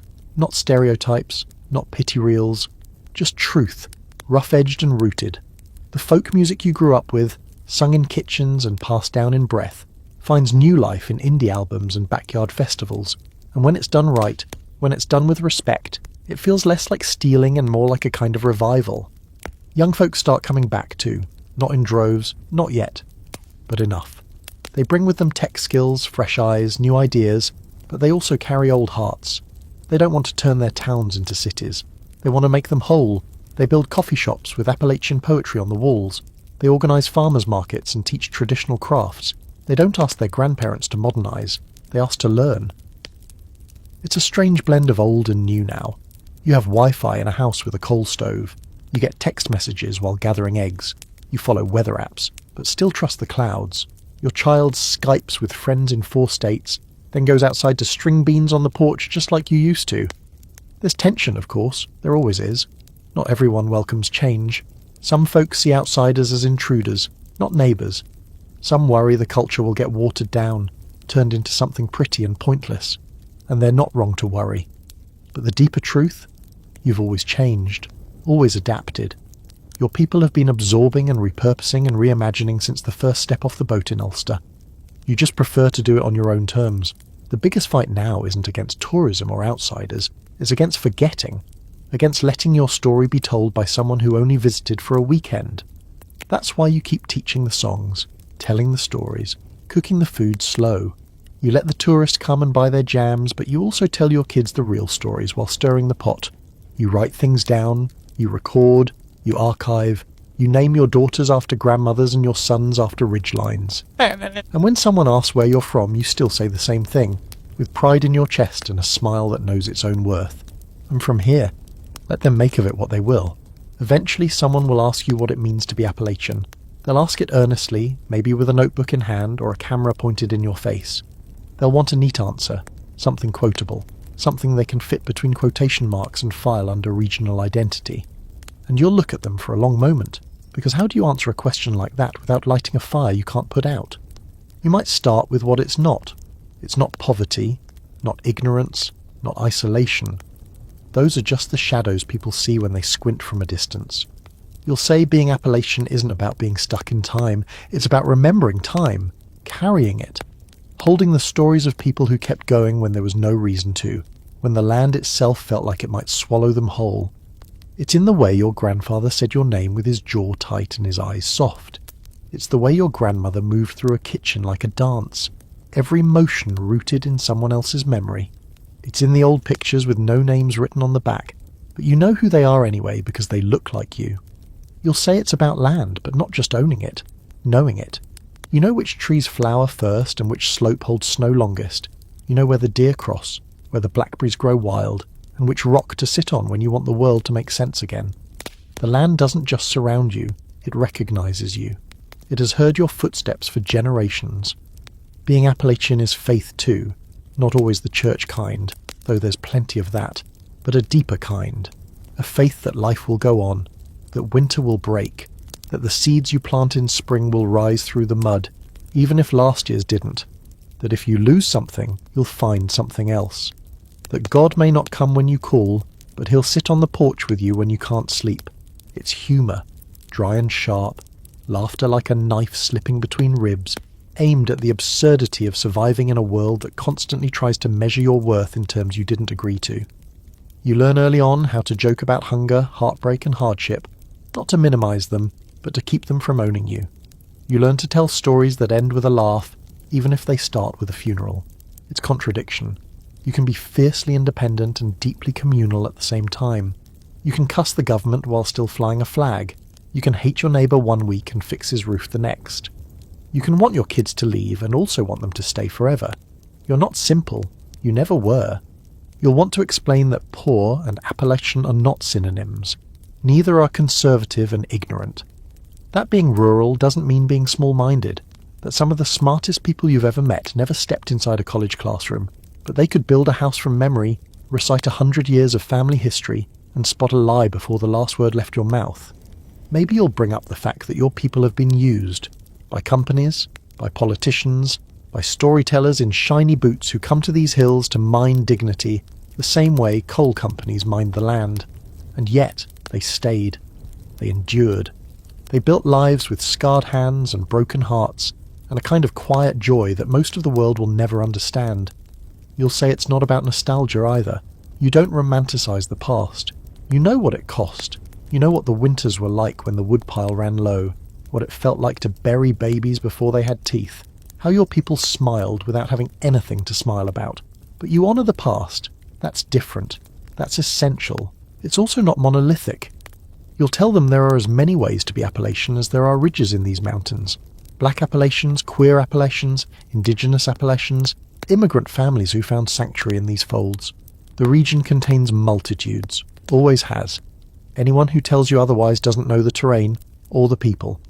You'll say it's in the music, sure, in the fiddle tunes and gospel harmonies and the stories that live in minor keys, but it's also in the silence, in the long pause before someone speaks, in the hush that falls before a storm rolls over the ridge, or in the stillness of a kitchen where grief sits with folded hands. And you'll say it's in the food, but not just what's on the plate, it's in how it got there. Grown, canned, cooked, shared. The way you don't leave someone's house without eating something, even if it's just a slice of tomato and a piece of bread. The way recipes are passed down with no measurements. Just a string of memories and muscle memory. Finally, you'll admit it's something you can't fully explain. It's in your marrow, in your speech, in the way you sit with sorrow like it's an old friend and greet joy like it might not stay long. It's in how you love people, hard and often, and even when they haven't earned it. Because one day you'll need that same grace yourself. Being Appalachian isn't a costume. It isn't a brand. It's not something you perform or prove. It's just who you are, quietly, stubbornly, beautifully, and always. So now that the dust's settled and the fires burn low, you can sit back and breathe in what's left of the journey. It's been long, centuries long really. From windswept Scottish cliffs to the rocky soil of Ulster, from the crowded holds of immigrant ships to the tangled forests of colonial America, and finally into the dark, rich folds of the Appalachian Mountains. You've walked every mile of it tonight, barefoot, uphill, both ways, with a fiddle under one arm and a sack of cornmeal under the other, and after all that, you're still here, still building, still singing, still telling stories over cast iron and coffee. You've survived war, famine, fire, coal, concrete, and more than your fair share of pity and misjudgment. But your roots are deep. That's what matters most now. The ridges remember, the hollers carry your voice. And whether your name is stitched into the family Bible or scribbled in the back of a paperback, you've added your line to a story that's far from finished. So let the outsiders keep guessing. Let the old jokes echo a little before they die out completely. You know who you are. You know what it took. And that knowledge, that quiet, steady truth, it hums in your blood like a hymn with no words. Maybe you're still in the mountains. Maybe you're 1,000 miles away, dreaming of red clay and honeysuckle. Either way, you carry it. You carry them. You carry you. And that's the story now. Thanks for sticking with me. Close your eyes. Let the rhythm of the mountains lull you to sleep. You're home.